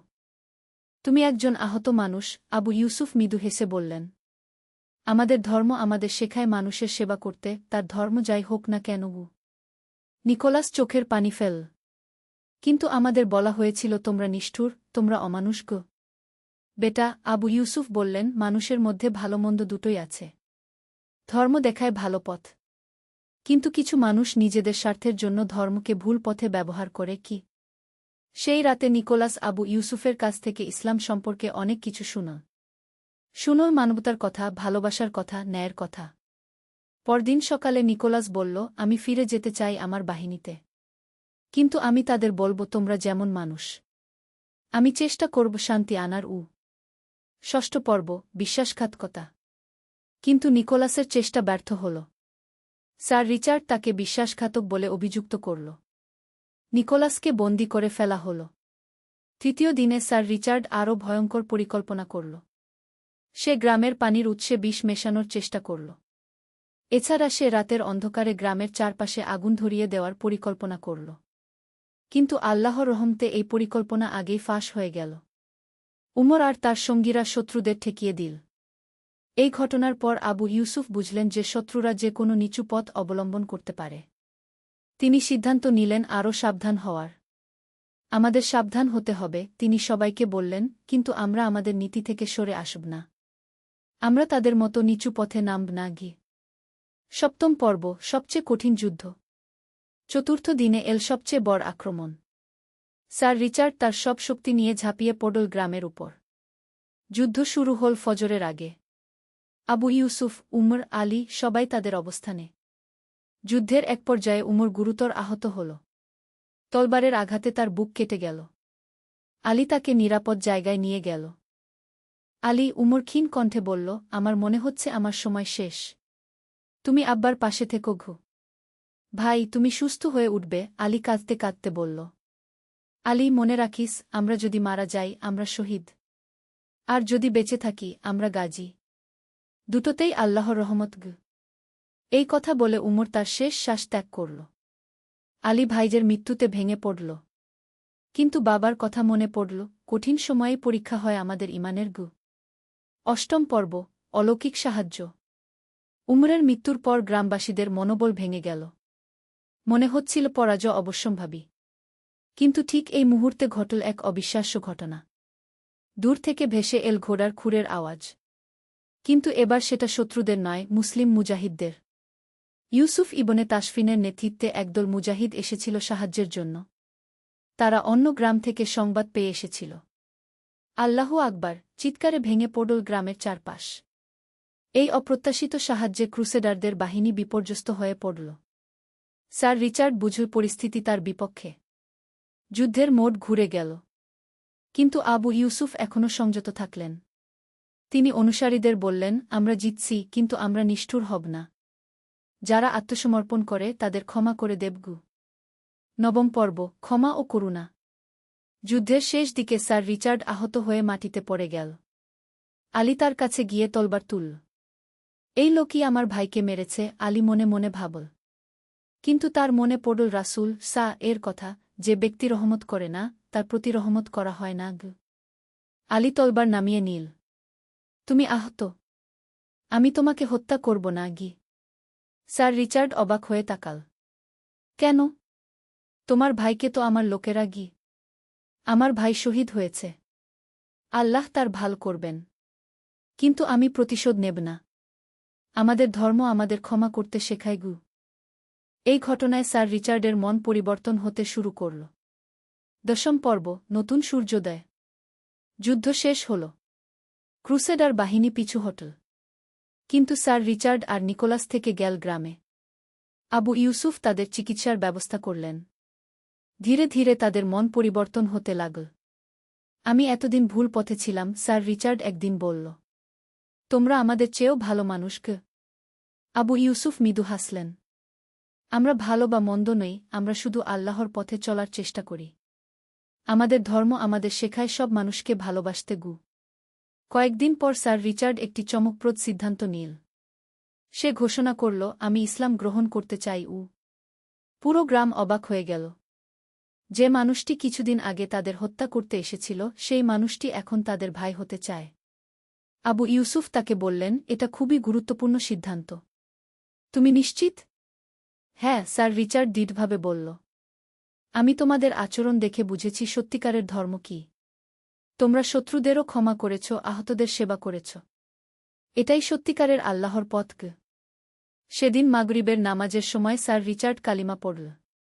আশহাদু আল্লাহ ইলাহা ইল্লাল্লাহু ওয়া আশহাদু আন্না মুহাম্মাদান রাসূলুল্লাহ। সে নতুন নাম নীল, আব্দুর রহমান। নিকোলাসও কয়েকদিন পর একই সিদ্ধান্ত নীল। সে নাম নীল ইব্রাহিম। একাদশ পর্ব, নতুন জীবনের শুরু। মাসখানেক পর গ্রামে স্বাভাবিক জীবন ফিরে এল। কিন্তু এবার এটা আরও সুন্দর ছিল। যুদ্ধ সবাইকে একসাথে এনেছিল। আব্দুর রহমান, প্রাক্তন স্যার রিচার্ড, এখন গ্রামের নিরাপত্তার দায়িত্ব নিল। তার যুদ্ধের অভিজ্ঞতা কাজে লাগল গ্রামকে ভবিষ্যতের আক্রমণ থেকে রক্ষা করতে। ইব্রাহিম, প্রাক্তন নিকোলাস, শুরু করল ইসলামিক স্কুলে পড়াশোনা। সে চাইত একজন ভালো মুসলমান হতে। একদিন আব্দুর রহমান আবু ইউসুফের কাছে এল। ইমাম সাহেব, আমার একটা স্বপ্ন আছে গি। কি স্বপ্ন? আমি চাই ইউরোপে ফিরে গিয়ে মানুষদের সত্যিকারের ইসলাম সম্পর্কে বলতে। তাদের বোঝাতে চাই যে মুসলমানরা শত্রু নয়, বরং শান্তিপ্রিয় মানুষ গো। আবু ইউসুফের চোখে আনন্দের পানি। এটাই তো আসল জিহাদ। তলবার দিয়ে নয়, ভালোবাসা আর সত্য দিয়ে মানুষের হৃদয় জয় করা গু। দ্বাদশ পর্ব, বিদায়ের সময়।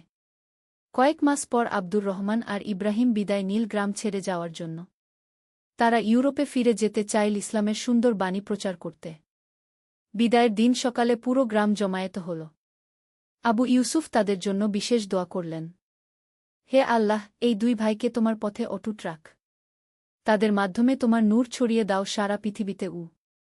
আব্দুর রহমান কাঁদতে কাঁদতে বলল, আপনারা আমাকে জীবন দিয়েছেন। আমি যুদ্ধের মাঠে মরতে এসেছিলাম, কিন্তু পেয়েছি হেদায়েত। আমি প্রতিশ্রুতি দিচ্ছি, আমার বাকি জীবন ইসলামের সেবায় কাটাব। আলী তাদের হাতে একটি কুরআনের অনুলিপি দিল। এটা নিয়ে যান। এতে আছে সব প্রশ্নের উত্তর। ত্রয়োদশ পর্ব, উমরের স্মৃতি। আব্দুর রহমান আর ইব্রাহিম চলে যাওয়ার পর আলী প্রায় ভাইয়ের কবরে যেত। উমরকে গ্রামের শহীদদের কবরস্থানে দাফন করা হয়েছিল। একদিন কবরের পাশে বসে আলী বলল, ভাই উমর, তুমি দেখতে পেলে? তোমার মৃত্যু বৃথা যায়নি। শত্রুরাও হয়ে গেছে আমাদের ভাই। এটাই তো ইসলামের শক্তিগু। বাতাসে যেন উমরের কণ্ঠস্বর ভেসে এল, আলী, আমার মৃত্যু নয়, এটা ছিল শাহাদাত। আর শহীদদের মৃত্যু হয় না, তারা আল্লাহর কাছে জীবিত থাকে গু। আবু ইউসুফ এসে আলীর পাশে বসলেন। বেটা, তোমার ভাই এখন জান্নাতে। সে আমাদের জন্য দোয়া করছে গি। আব্বা, আমিও কি পারব উমর ভাইয়ের মতো শক্তিশালী হতে? আলী, তোমার ভাই তলবার দিয়ে জিহাদ করেছে। তুমি করবে কলম দিয়ে। তুমি মানুষদের ইসলামের সুন্দর দিকগুলো শেখাবে। দুটোই সমান গুরুত্বপূর্ণ। চতুর্দশ পর্ব, বছর পেরিয়ে 1 বছর পর গ্রামে এল আব্দুর রহমান আর ইব্রাহিমের চিঠি। তারা লিখেছিল, প্রিয় ইমাম সাহেব আর সবাই, আল্লাহর রহমতে আমরা ভালো আছি। আমরা ইতালি আর ফ্রান্সে ইসলাম প্রচার করছি। অনেক মানুষ আমাদের কথা শুনছে, অনেকে ইসলাম গ্রহণ করছে। আমরা তাদের বলি আমাদের অভিজ্ঞতার কথা। বলি কিভাবে মুসলমানরা আমাদের সাথে ভালো ব্যবহার করেছিল। তারা অবাক হয়। আমরা আপনাদের কথা সবসময় মনে রাখি। আপনাদের দোয়া আমাদের সাথে। ইতি আব্দুর রহমান ও ইব্রাহিম ঘ। এই চিঠি পড়ে সবার চোখে আনন্দের পানি। পঞ্চদশ পর্ব, আলীর স্বপ্ন। আরও কিছু বছর পর আলী তার বাবার মতোই একজন মহান আলেম হয়ে উঠল। সে গড়ে তুলল একটি ইসলামিক বিশ্ববিদ্যালয় যেখানে বিভিন্ন ধর্মের ছাত্ররা একসাথে পড়াশোনা করত। একদিন তার কাছে এল এক যুবক। সে বলল, উস্তাদ, আমি খ্রিস্টান, কিন্তু আমি ইসলাম সম্পর্কে জানতে চাই গু। আলী হাসল, অবশ্যই। জ্ঞান অর্জনে কোনো ধর্মীয় বাধা নেই। আমাদের রাসূল শাহ বলেছেন, জ্ঞান অর্জন কর, চীন দেশে গেলেও গি। সেই যুবকের নাম ছিল মার্কো। কয়েক মাস পড়াশোনার পর সেও ইসলাম গ্রহণ করল এবং নাম রাখল মুহাম্মদ। ষোড়শ পর্ব, প্রজন্মের পর প্রজন্ম। বছরের পর বছর কেটে গেল।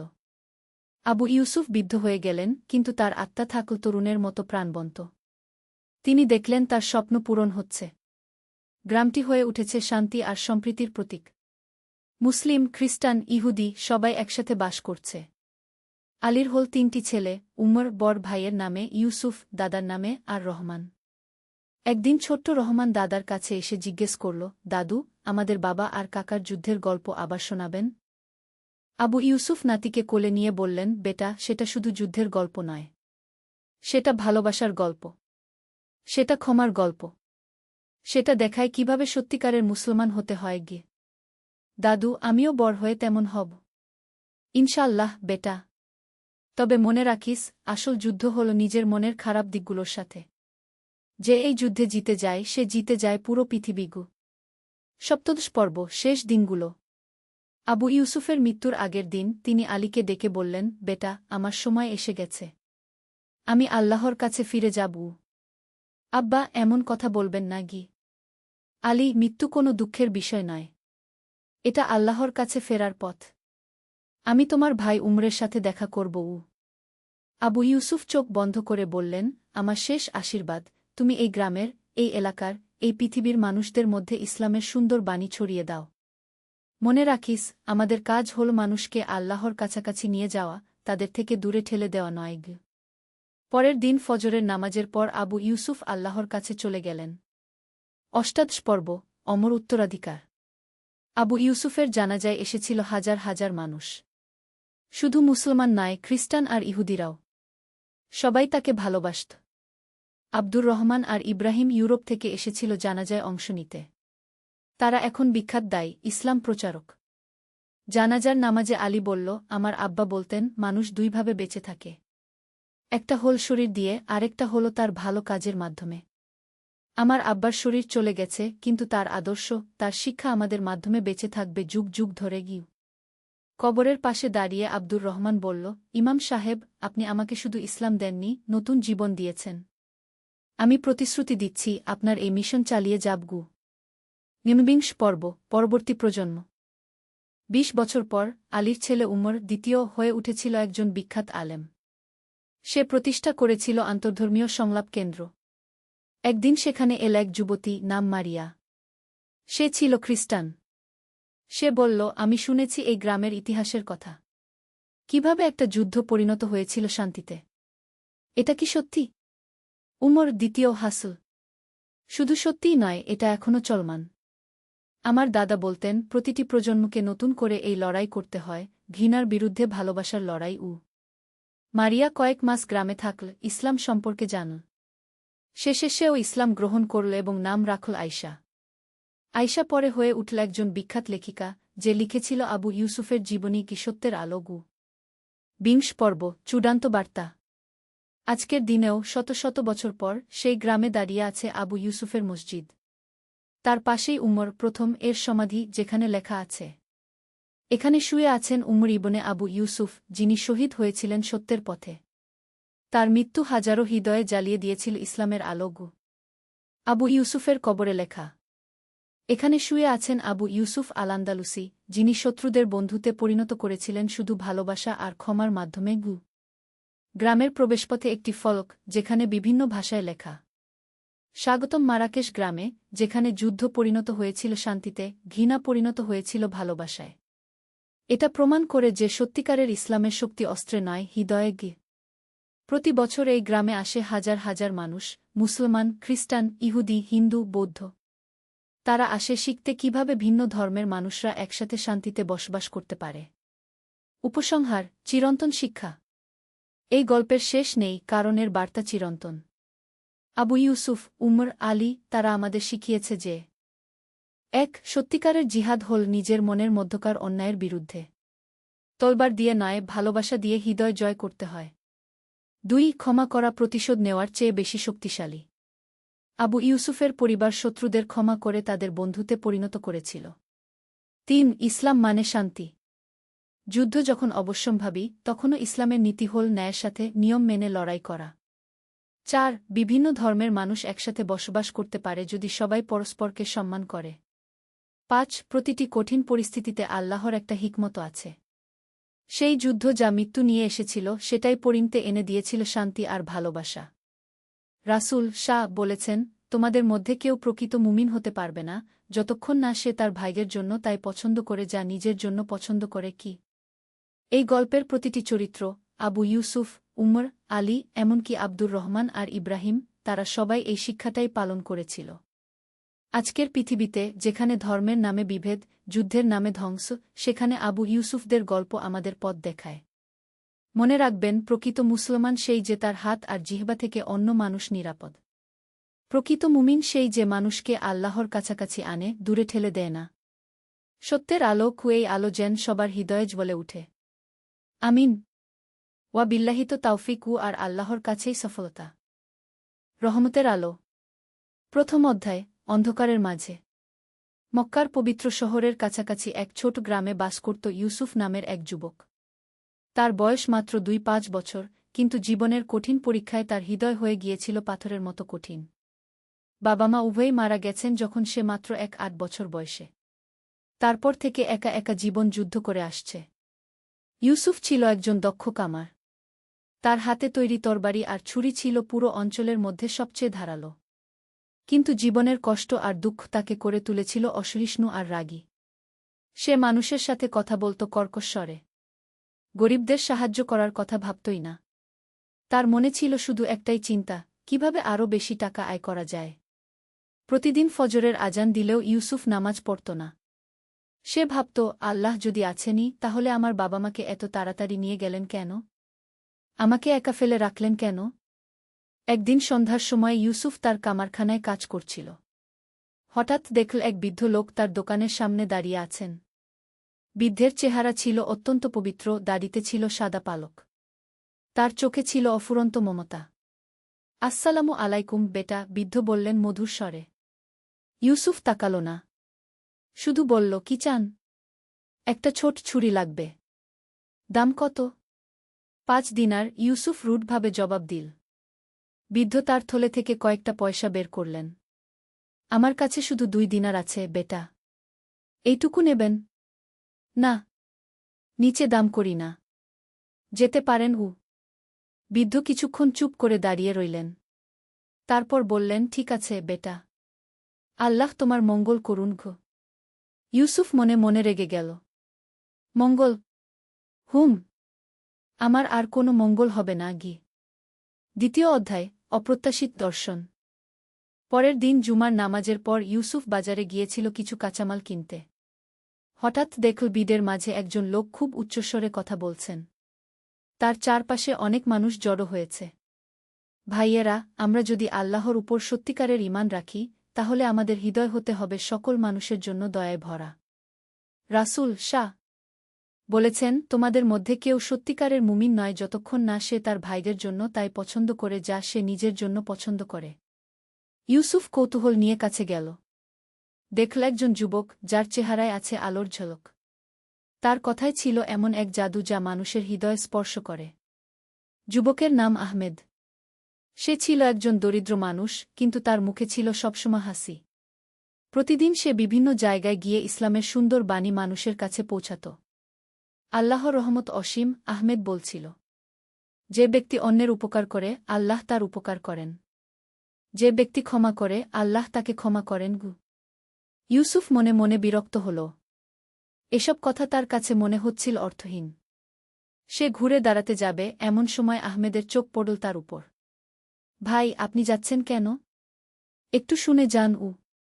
আমার সময় নেই, ইউসুফ রুডভাবে বলল। সময় নেই মানে? আল্লাহর জন্য কি একটু সময় নেই?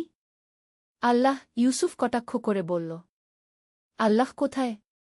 আমি তো তাকে কখনো দেখলাম না। আহমেদ হাসল। আল্লাহকে দেখতে চান? তাহলে একটা গরিব শিশুর মুখে খুশির হাসি ফোটান। একটা অসহায় বৃদ্ধের সেবা করুন। একটা ক্ষুধার্ত মানুষকে খাবার দিন। তখন দেখবেন আল্লাহ কত কাছে গিয়ে। ইউসুফ কিছু বলল না। কিন্তু আহমেদের কথাগুলো তার মনের মধ্যে গেঁথে গেল। তৃতীয় অধ্যায়, প্রথম আলোর ঝলক। সেই রাতে ইউসুফ ঘুমাতে পারল না। আহমেদের কথাগুলো বারবার তার মনে ভেসে উঠছিল। সে জানালার কাছে দাঁড়িয়ে তারাভরা আকাশের দিকে তাকিয়ে রইল। আল্লাহ, তুমি যদি সত্যিই থাকো, সে মনে মনে বলল, তাহলে আমাকে পথ দেখাও। আমি হারিয়ে গেছি। পরের দিন সকালে ফজরের আজান শুনে ইউসুফের ঘুম ভেঙে গেল। সে অনেকদিন পর আজানের সুন্দর কণ্ঠস্বর মনোযোগ দিয়ে শুনল। আল্লাহু আকবার, আল্লাহু আকবার। আশহাদু আল্লা ইলাহা ইল্লাল্লাহ। হঠাৎ তার মনে পড়ল ছোটবেলার কথা। বাবা কিভাবে তার হাত ধরে মসজিদে নিয়ে যেতেন। মা কিভাবে তাকে কুরআন তেলাওয়াত শেখাতেন। দুপুরের সময় ইউসুফ কাজ করছিল, এমন সময় দেখল সেই একই বৃদ্ধ আবার এসেছেন যিনি গতকাল ছুরি কিনতে এসেছিলেন। আসসালামু আলাইকুম বেটা, বৃদ্ধ আবারও মধুর স্বরে বললেন। এবার ইউসুফ একটু লজ্জা পেল। ওয়ালাইকুম আসসালাম গে। গতকাল যে ছুরিটার কথা বলেছিলাম সেটা এখনও আছে? ইউসুফ মনে মনে দ্বিধায় পড়ল। বৃদ্ধের কাছে তো 5 দিনার নেই। কিন্তু আজ কেন জানি তার মন অন্যরকম লাগছে। আজ্ঞে হ্যাঁ, আছে। কি বলে ইউসুফ একটা সুন্দর ছুরি বের করল। আমার কাছে আজও 2 দিনার আছে, বৃদ্ধ বিনীতভাবে বললেন। ইউসুফ কিছুক্ষণ চুপ করে রইল। তারপর বলল, ঠিক আছে, 2 দিনারেই নিয়ে যান। বৃদ্ধের চেহারায় আনন্দের ঝলক ফুটে উঠল। আল্লাহ তোমার ভালো করুক বেটা। আমি তোমার জন্য দোয়া করব। ইউসুফ প্রথমবারের মতো অনুভব করল মনের মধ্যে একটা অন্যরকম প্রশান্তি। চতুর্থ অধ্যায়, পরিবর্তনের শুরু। সেই ঘটনার পর থেকে ইউসুফের মনের মধ্যে ধীরে ধীরে পরিবর্তন আসতে লাগল। সে প্রতিদিন আহমেদের ওয়াজ শুনতে যেতে লাগল। একদিন আহমেদ বলছিল, রাসূল শাহ এর একটি হাদিসের কথা। যে ব্যক্তি কোনো মুসলিমের কোনো কষ্ট দূর করে দেয়, আল্লাহ তার কিয়ামতের দিনের কষ্ট দূর করে দেবেন। যে ব্যক্তি কোনো সংকটাপন্ন ব্যক্তির সংকট মোচন করে, আল্লাহ তার দুনিয়া ও আখেরাতের সংকট মোচন করবেন। ইউসুফ এই কথাগুলো শুনে গভীরভাবে চিন্তা করল। সে বুঝতে পারল যে তার জীবনে সত্যিকারের শান্তি পেতে হলে অন্যদের সাহায্য করতে হবে। পরের দিন একটা ছোট ছেলে এসে ইউসুফের দোকানে ভিক্ষা চাইল। ছেলেটার পরনে ছিল ছেঁড়া কাপড়, পায়ে কোনো জুতো নেই। চাচা, আমার মা অসুস্থ। ওষুধ কেনার পয়সা নেই। একটু সাহায্য করবেন? ইউসুফের মন কেমন করে উঠল। সে তার পকেট থেকে কয়েকটা দিনার বের করে ছেলেটার হাতে দিল। এই নাও, তোমার মায়ের সেবা করোগ। ছেলেটা খুশিতে লাফিয়ে উঠল। আল্লাহ আপনার মঙ্গল করুক চাচা। সেই রাতে ইউসুফ অনেক দিন পর মনের শান্তিতে ঘুমাল। পঞ্চম অধ্যায়, ঈমানের পরীক্ষা। কয়েক সপ্তাহ পর ইউসুফের জীবনে এক বড় পরীক্ষা এল। তার কামারখানায় আগুন লেগে গেল। সব সরঞ্জাম পুড়ে ছাই হয়ে গেল। ক্ষতির পরিমাণ প্রায় 100 দিনার। প্রথমে ইউসুফ হতাশায় ভেঙে পড়ল। সে ভাবল, আবার সেই আগের মতো অবস্থা। আল্লাহ কেন আমার সাথে এমন করলেন? কিন্তু তারপরই তার মনে পড়ল আহমেদের একটি কথা, আল্লাহ যাকে ভালোবাসেন তাকে পরীক্ষা করেন। পরীক্ষার মাধ্যমেই বান্দা আল্লাহর আরও কাছে চলে যায়। ইউসুফ সিদ্ধান্ত নিল যে সে হাল ছাড়বে না। সে আল্লাহর উপর ভরসা রেখে আবার নতুন করে শুরু করবে। পরের দিন সকালে ইউসুফ মসজিদে গিয়ে ফজরের নামাজ পড়ল। অনেকদিন পর নামাজ শেষে সে মহান আল্লাহর কাছে দোয়া করল, হে আল্লাহ, আমি আপনার কাছে ক্ষমা চাই। আমি অনেক অন্যায় করেছি। এখন আপনার পথে ফিরে আসতে চাই। আমাকে সাহায্য করুন। ষষ্ঠ অধ্যায়, অলৌকিক সাহায্য। নামাজ শেষে ইউসুফ যখন মসজিদ থেকে বের হচ্ছিল, তখন দেখল অনেক মানুষ তার চারপাশে জড়ো হয়েছে। তাদের মধ্যে ছিল আহমেদ, সেই বৃদ্ধ যার কাছে সে কম দামে ছুরি বেচেছিল, এবং আরও অনেকে। আহমেদ এগিয়ে এসে বলল, ভাই ইউসুফ, আমরা শুনেছি তোমার দোকানে আগুন লেগেছে। আমরা সবাই মিলে তোমাকে সাহায্য করতে চাই। একের পর এক মানুষ এগিয়ে এসে ইউসুফের হাতে টাকা দিতে লাগল। কেউ 5 দিনার, কেউ 10 দিনার। সেই গরিব ছেলেটাও এসেছিল যাকে সে সাহায্য করেছিল। সে তার হাতে একটা দিনার রাখল। চাচা, এইটা আপনার। আপনি আমাদের সাহায্য করেছিলেন, এখন আমরা আপনার সাহায্য করব। ইউসুফের চোখে পানি এসে গেল। সে বুঝতে পারল যে আল্লাহর রহমত সত্যিই অসীম। যারা অন্যের উপকার করে, আল্লাহ তাদের উপকার করেন। সবাই মিলে যে টাকা দিল তা দিয়ে ইউসুফ আবার নতুন করে তার কারখানা গড়ে তুলল। এবার সে ঠিক করল যে তার দোকানে একটা সাইনবোর্ড লাগাবে, গরিবদের জন্য বিশেষ ছাড়। সপ্তম অধ্যায়, সত্যিকারের সুখ। মাস 6 পর ইউসুফের জীবন সম্পূর্ণ বদলে গিয়েছিল। সে এখন 5 ওয়াক্ত নামাজ পড়ে। প্রতি জুমবারে মসজিদে যায়। গরিবদের সাহায্য করে। তার দোকানে এখন সবসময় ভিড় লেগে থাকে, কারণ মানুষ জানে যে এখানে ন্যায্য দাম পাবে এবং ভালো ব্যবহার পাবে। একদিন সন্ধ্যায় ইউসুফ তার দোকান বন্ধ করে বাড়ি ফিরছিল। পথে দেখল একটা অন্ধ বৃদ্ধ রাস্তার পাশে বসে আছেন। তার সামনে একটা ছোট বাটি রাখা। ইউসুফ কাছে গিয়ে জিজ্ঞেস করল, চাচা, আপনার কি সাহায্য লাগবে? বৃদ্ধ মাথা তুলে বললেন, বেটা, আমার কোনো সন্তান নেই। কেউ দেখাশোনা করার নেই। একটু খাবারের ব্যবস্থা করতে পারলে ভালো হতো। ইউসুফ বৃদ্ধকে তার বাড়িতে নিয়ে গেল। খাবার খাওয়াল। তারপর বলল, চাচা, আপনি আমার সাথেই থাকুন। আমি আপনার সেবা করব। বৃদ্ধের চোখে আনন্দাশ্রু এসে গেল। আল্লাহ তোমার মঙ্গল করুক, বেটা গি। সেই রাতে ইউসুফ অনুভব করল যে সত্যিকারের সুখ কি। টাকা পয়সা নয়, অন্যের সেবা করার মধ্যেই লুকিয়ে আছে জীবনের প্রকৃত আনন্দ। অষ্টম অধ্যায়, আধ্যাত্মিক উন্নতি। সময় গড়িয়ে চল। ইউসুফ এখন শুধু একজন কামার নয়, তার পরিচয় হয়েছে একজন সৎ ও দয়ালু মানুষ হিসেবে। তার দোকানে এখন আসে বিভিন্ন শ্রেণীর মানুষ। সবার সাথেই সে মিষ্টি কথা বলে। প্রতি রমজান মাসে সে গরিবদের মধ্যে ইফতার বিতরণ করে। প্রতি ঈদে নতুন কাপড় কিনে দেয় এতিম ছেলে মেয়েদের। জাকাত দেয় নিয়মিত। একদিন আহমেদ এসে বলল, ইউসুফ ভাই, আপনার পরিবর্তন দেখে আমি অভিভূত। আল্লাহ আপনার মধ্যে যে নূর দিয়েছেন তা এখন অন্যদের মধ্যেও ছড়িয়ে দিন। ইউসুফ বুঝল আহমেদ কি বলতে চাইছে। সে ঠিক করল যে সেও মানুষদের মধ্যে ইসলামের সুন্দর বাণী পৌঁছাবে। প্রতি শুক্রবার জুমার নামাজের পর ইউসুফ মসজিদের সামনে বসে মানুষদের সাথে ইসলাম নিয়ে কথা বলতে লাগল। তার নিজের জীবনের অভিজ্ঞতা শুনিয়ে সে বুঝাতে লাগল যে আল্লাহর রহমত কত বড়। ভাইয়েরা, আমি একসময় আল্লাহকে মানতাম না। মনে করতাম তিনি আমার সাথে অন্যায় করেছেন। কিন্তু এখন বুঝি যে আল্লাহর প্রতিটি কাজের পিছনে কল্যাণ লুকিয়ে আছে। আমার বাবা মায়ের মৃত্যুও ছিল আমার জন্য একটা পরীক্ষা। সেই পরীক্ষায় উত্তীর্ণ হয়ে আমি আল্লাহর কাছাকাছি পৌঁছেছি। নবম অধ্যায়, বিপদে ধৈর্য। ইউসুফের জীবন যখন সুন্দরভাবে চলছিল তখন আবার একটা বড় পরীক্ষা এল। যে অন্ধ বৃদ্ধকে সে সেবা করত তিনি হঠাৎ অসুস্থ হয়ে পড়লেন। ডাক্তার বলল, অনেক টাকা লাগবে চিকিৎসার জন্য। ইউসুফ তার সব সঞ্চয় খরচ করে বৃদ্ধের চিকিৎসা করাল। কিন্তু কিছুদিন পর বৃদ্ধ মারা গেলেন। তার মৃত্যুর আগে তিনি ইউসুফকে বলে গিয়েছিলেন, বেটা, তুমি আমার প্রকৃত সন্তানের মতো। আল্লাহ তোমার সব মনোবাসনা পূরণ করুন। বৃদ্ধের মৃত্যুতে ইউসুফ খুবই দুঃখিত হল। কিন্তু এবার সে ভেঙে পড়ল না। সে জানত যে মৃত্যু আল্লাহর পক্ষ থেকে আসে এবং সবাইকে একদিন তার কাছে ফিরে যেতে হবে। বৃদ্ধের জানাজায় অংশগ্রহণ করল এলাকার অনেক মানুষ। সবাই বলাবলি করছিল যে ইউসুফের মতো একজন সেবক পেয়ে বৃদ্ধ কত ভাগ্যবান ছিলেন। 10ম অধ্যায় পুরস্কার। বৃদ্ধের মৃত্যুর কয়েকদিন পর একদিন ইউসুফের কাছে এক আইনজীবী এলেন। তিনি জানালেন যে মৃত বৃদ্ধের আসল নাম ছিল আব্দুর রহমান এবং তিনি ছিলেন একজন বিত্তবান ব্যবসায়ী। তার কোনো ওয়ারিশ না থাকায় সমস্ত সম্পত্তি তিনি ইউসুফের নামে লিখে দিয়ে গেছেন। ইউসুফ অবাক হয়ে গেল। তিনি জানতেন না যে যাকে তিনি একজন গরিব অসহায় মানুষ মনে করেছিলেন তিনি আসলে এত বিত্তবান ছিলেন। আইনজীবী বললেন, আব্দুর রহমান সাহেব তার উইলে লিখে গেছেন যে ইউসুফই তার একমাত্র উত্তরাধিকারী। তিনি আরও লিখেছেন যে ইউসুফের মতো দয়ালু আর সৎ মানুষ তিনি জীবনে দেখেননি গিয়ে। ইউসুফের চোখে পানি এসে গেল। তিনি বুঝতে পারলেন যে আল্লাহ তায়ালা তাকে কত বড় পুরস্কার দিয়েছেন তার সেবার জন্য। একাদশ অধ্যায় সম্পদের সদ্ব্যবহার।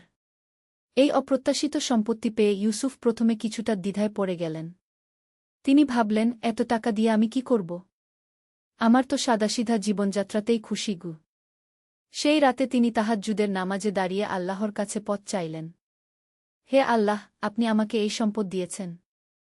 আমি কিভাবে এর সদ্ব্যবহার করব? পরের দিন সকালে আহমেদের কাছে গিয়ে সব কথা খুলে বললেন। আহমেদ বলল, ভাই, আল্লাহ আপনাকে এই সম্পদ দিয়েছেন মানুষের সেবার জন্য।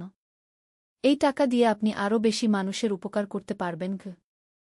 ইউসুফ ঠিক করলেন যে তিনি এই সম্পদ দিয়ে একটি দাতব্য প্রতিষ্ঠান গড়বেন, যেখানে এতিম ছেলেমেয়েদের পড়াশোনার ব্যবস্থা হবে, গরিবদের চিকিৎসার ব্যবস্থা হবে এবং অসহায় বৃদ্ধদের আশ্রয় পাবেন। তিনি তার সম্পত্তির একটি বড় অংশ দিয়ে খুরহমত ফাউন্ডেশন নামে একটি সংস্থা গড়লেন। এর মূল উদ্দেশ্য ছিল দরিদ্র ও অসহায়দের সেবা করা। দ্বাদশ অধ্যায় প্রভাব বিস্তার। ইউসুফের খুরহমত ফাউন্ডেশন খুব শীঘ্রই সারা অঞ্চলে পরিচিত হয়ে উঠল। সেখানে একটি স্কুল গড়া হল এতিম শিশুদের জন্য। একটি হাসপাতাল গড়া হল গরিব রোগীদের বিনামূল্যে চিকিৎসার জন্য। একটি আশ্রম গড়া হল অসহায় বৃদ্ধদের জন্য। ইউসুফ নিজে প্রতিদিন এই প্রতিষ্ঠানগুলো দেখাশোনা করতেন। তিনি এতিম বাচ্চাদের সাথে খেলতেন, অসুস্থ রোগীদের খোঁজখবর নিতেন, বৃদ্ধদের সাথে গল্প করতেন। একদিন একটি ছোট মেয়ে এসে ইউসুফের হাত ধরে বলল, চাচা, আমি আপনাকে অনেক ভালোবাসি। আপনার মতো হতে চাই। ইউসুফের মন ভরে গেল। তিনি বুঝলেন যে সত্যিকারের সফলতা এটাই, মানুষের হৃদয়ে জায়গা করে নেওয়া। বছরের পর বছর কেটে গেল। ইউসুফের প্রতিষ্ঠান আরও বড় হল। তিনি বিয়ে করলেন একজন ধর্মপ্রাণ মহিলাকে যিনিও সমাজসেবায় আগ্রহী ছিলেন। তাদের ঘরে এল 3টি সন্তান। ইউসুফ তার সন্তানদের ছোটবেলা থেকেই শিখাতেন যে সম্পদ শুধু নিজের জন্য নয়, অন্যদের সেবার জন্য। ত্রয়োদশ অধ্যায় জীবনের সন্ধ্যায়। বৃদ্ধ বয়সে পৌঁছে ইউসুফ একদিন তার জীবনের দিকে ফিরে তাকালেন। তিনি দেখলেন কিভাবে একজন রাগী, স্বার্থপর মানুষ থেকে তিনি হয়ে উঠেছেন একজন দয়ালু, পরোপকারী মানুষ। তার প্রতিষ্ঠান এখন হাজার হাজার মানুষের সেবা করছে।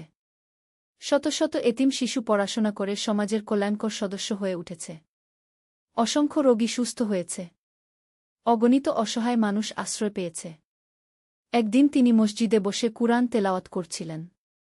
এমন সময় তার নজরে পড়ল একটি আয়াত।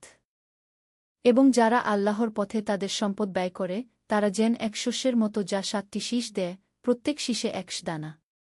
আর আল্লাহ যাকে ইচ্ছা বহুগুণ বাড়িয়ে দেন। সূরা বাকারা 261। ইউসুফ মনে মনে হাসলেন। তিনি বুঝতে পারলেন যে আল্লাহর এই প্রতিশ্রুতি তার জীবনে কিভাবে বাস্তব হয়েছে। চতুর্দশ অধ্যায় শেষ পরীক্ষা। 7-5 বছর বয়সে ইউসুফ একটি কঠিন রোগে আক্রান্ত হলেন। ডাক্তাররা জানালেন যে তার আর বেশি দিন নেই। এই সংবাদ শুনে পুরো এলাকার মানুষ কান্নায় ভেঙে পড়ল। ইউসুফ কিন্তু মোটেও ভয় পেলেন না। তিনি জানতেন যে মৃত্যু মানে শুধু এক জগৎ থেকে আরেক জগতে পাড়ি দেওয়া। তার শেষ দিনগুলোতে অসংখ্য মানুষ তাকে দেখতে এল। কেউ এসেছিল তার দোয়া নিতে, কেউ এসেছিল কৃতজ্ঞতা জানাতে। সেই ছোট মেয়েটিও এল যে একদিন বলেছিল ইউসুফের মতো হতে চায়। এখন সে একজন বড় ডাক্তার, গরিবদের সেবা করে। চাচা, সে কাঁদতে কাঁদতে বলল, আপনি আমাদের ছেড়ে যাবেন না। আপনার দেখানো পথেই তো আমরা চলি। ইউসুফ হাসলেন। বেটা, মানুষ মরে গেলেও তার কাজ বেঁচে থাকে। তুমি যদি সারা জীবন মানুষের সেবা করো, তাহলে আমি তোমার মধ্যে দিয়েই বেঁচে থাকব। পঞ্চদশ অধ্যায় বিদায়ের মুহূর্ত। ইউসুফের জীবনের শেষ রাতে তিনি তার স্ত্রী ও সন্তানদের কাছে ডাকলেন। আমার প্রিয়জনেরা, আল্লাহর ইচ্ছায় আমার বিদায়ের সময় এসে গেছে। আমি চাই না তোমরা আমার জন্য বেশি কাঁদো। বরং খুশি হও যে আমি আমার জীবনটা অর্থপূর্ণভাবে কাটিয়েছি। আব্বু তার বড় ছেলে কাঁদতে কাঁদতে বলল, আপনি আমাদের কি উপদেশ দিয়ে যাবেন? ইউসুফ মৃদু স্বরে বললেন, বেটারা, মনে রেখো, জীবনের সবচেয়ে বড় সফলতা হল মানুষের মঙ্গল করা।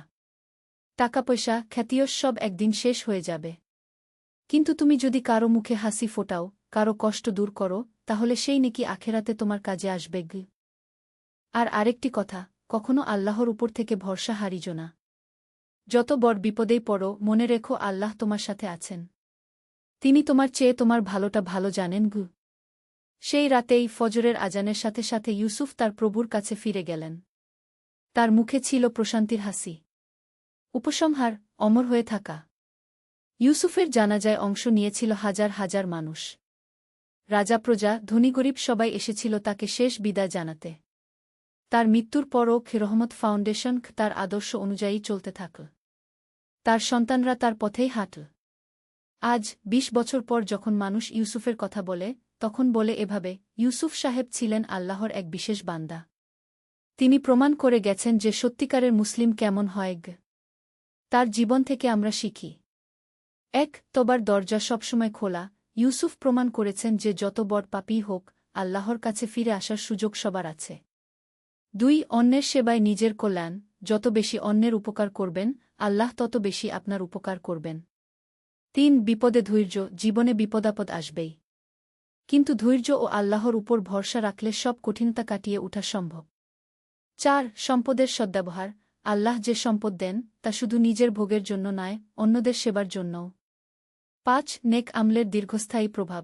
মানুষ মরে গেলেও তার ভালো কাজের প্রভাব বহু প্রজন্ম ধরে চলতে থাকে। ইউসুফের গল্প আমাদের শেখায় যে আল্লাহর রহমত সত্যিই অসীম। যারা তার পথে ফিরে আসে, তাদের তিনি কখনো নিরাশ করেন না। তাদের দুনিয়া ও আখেরাত উভয় জগতেই সফল করেন। আল্লাহ তায়ালা আমাদের সবাইকে ইউসুফের মতো পরিবর্তিত হওয়ার এবং মানুষের সেবা করার তৌফিক দান করুন। আমিন। রব্বানা আতিনা ফিদ দুনিয়া হাসানাতাও ওয়া ফিল আখিরাতি হাসানাতাও ওয়া কিনা আজাবান নার। হে আমাদের প্রতিপালক, আমাদেরকে দুনিয়াতে কল্যাণ দান করুন এবং আখেরাতেও কল্যাণ দান করুন এবং আমাদেরকে জাহান্নামের আগুন থেকে রক্ষা করুন।